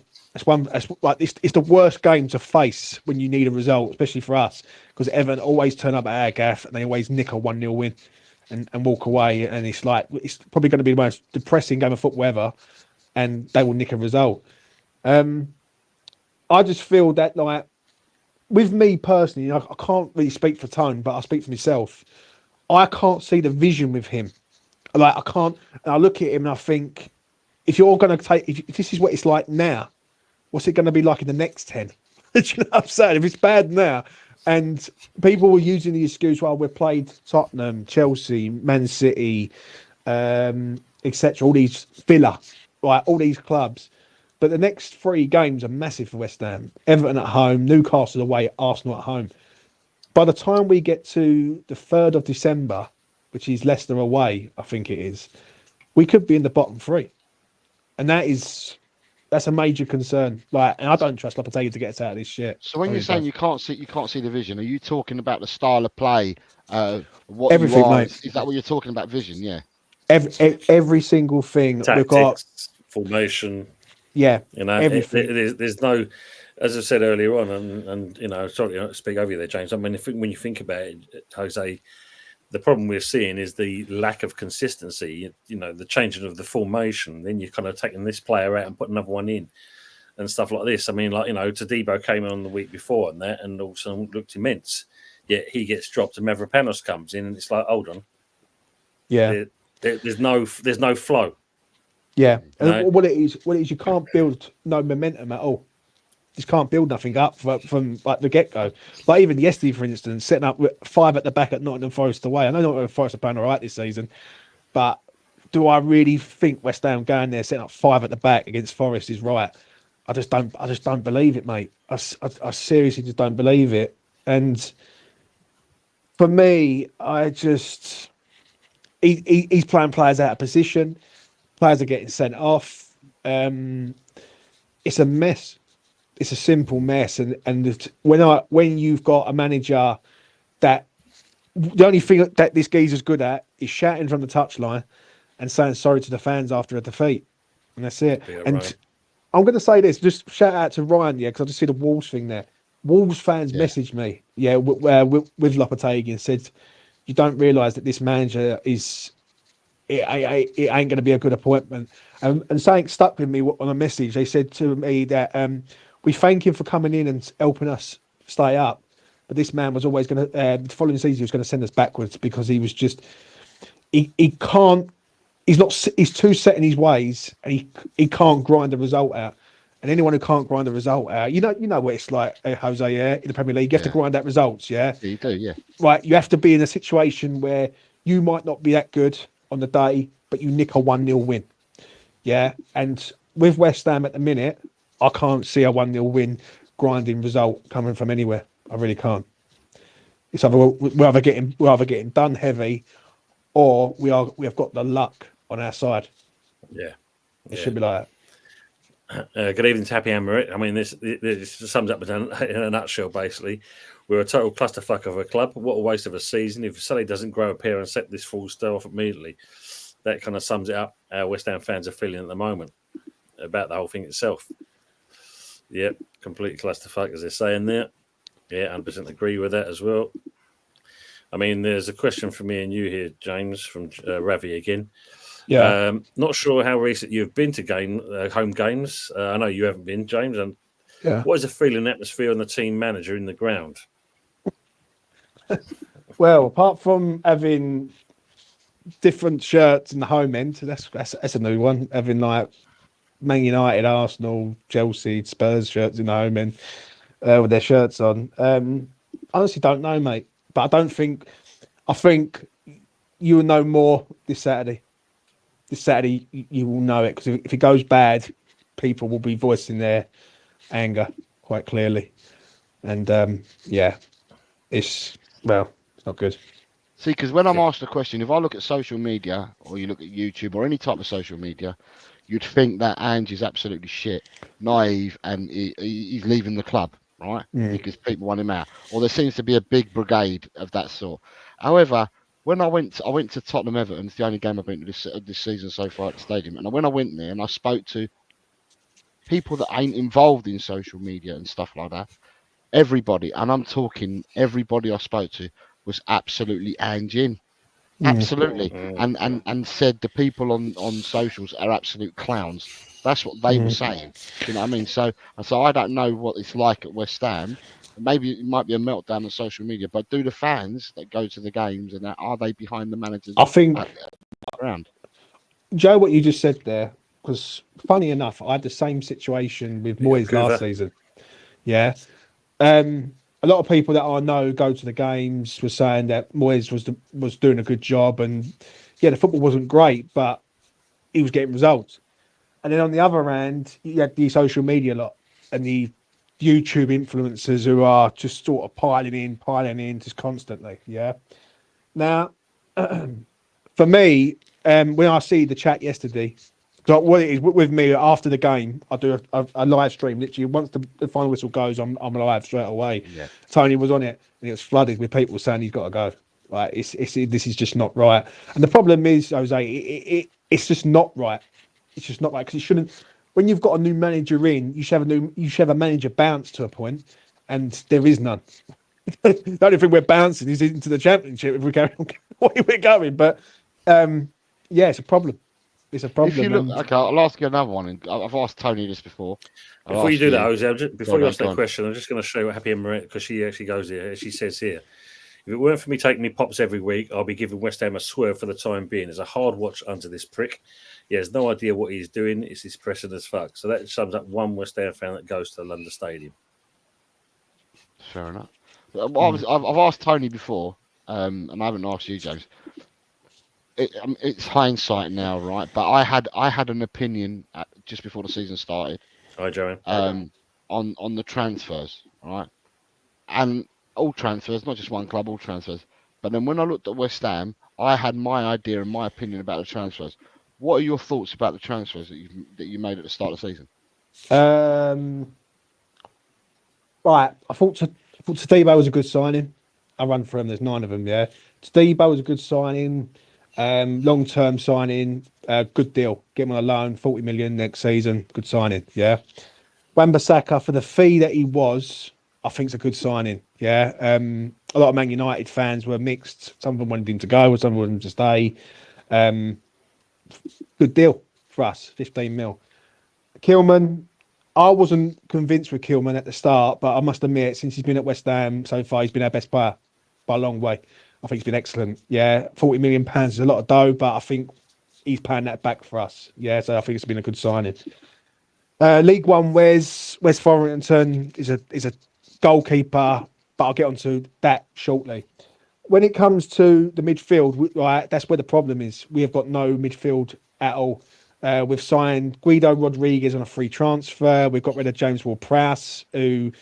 James Ward-Prowse, for me, was a hard-working midfielder that we needed in the league, and we've got rid of him to Nottingham Forest.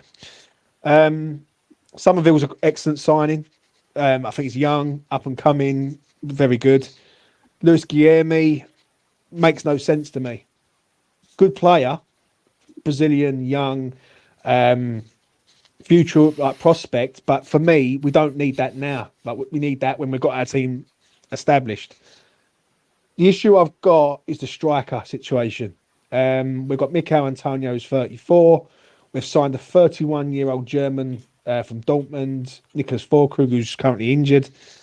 When you are chasing down John Duran for the whole summer and we're hunting him down and we're trying to get him, and then because you won't pay the extra money, you change profile, you change age, you change everything and go for a Nicholas Füllkrug, who's 31, German, and basically looking for a payday. It makes no sense to me, mate. It really does not make no sense to me. The transfer window was decent, but looking back at it in hindsight, the midfield is a major problem, and teams know it. Like you proved it last time you played us a few weeks back, when you spun round. And I watched an analysis on YouTube of someone, and they was fucking literally spitting proper facts. When Spurs spun round them 2 DMs and had them DMs playing balls through the middle instead of having the ball to feet, that's when teams are cutting us open. And we've got 3 statues probably in midfield that have got more pace than me. You know what I'm saying? And it's a mess. It's a mess. The transfer window looked good, but there's a lot of issues there, mate. A hell of a lot of issues that we haven't addressed.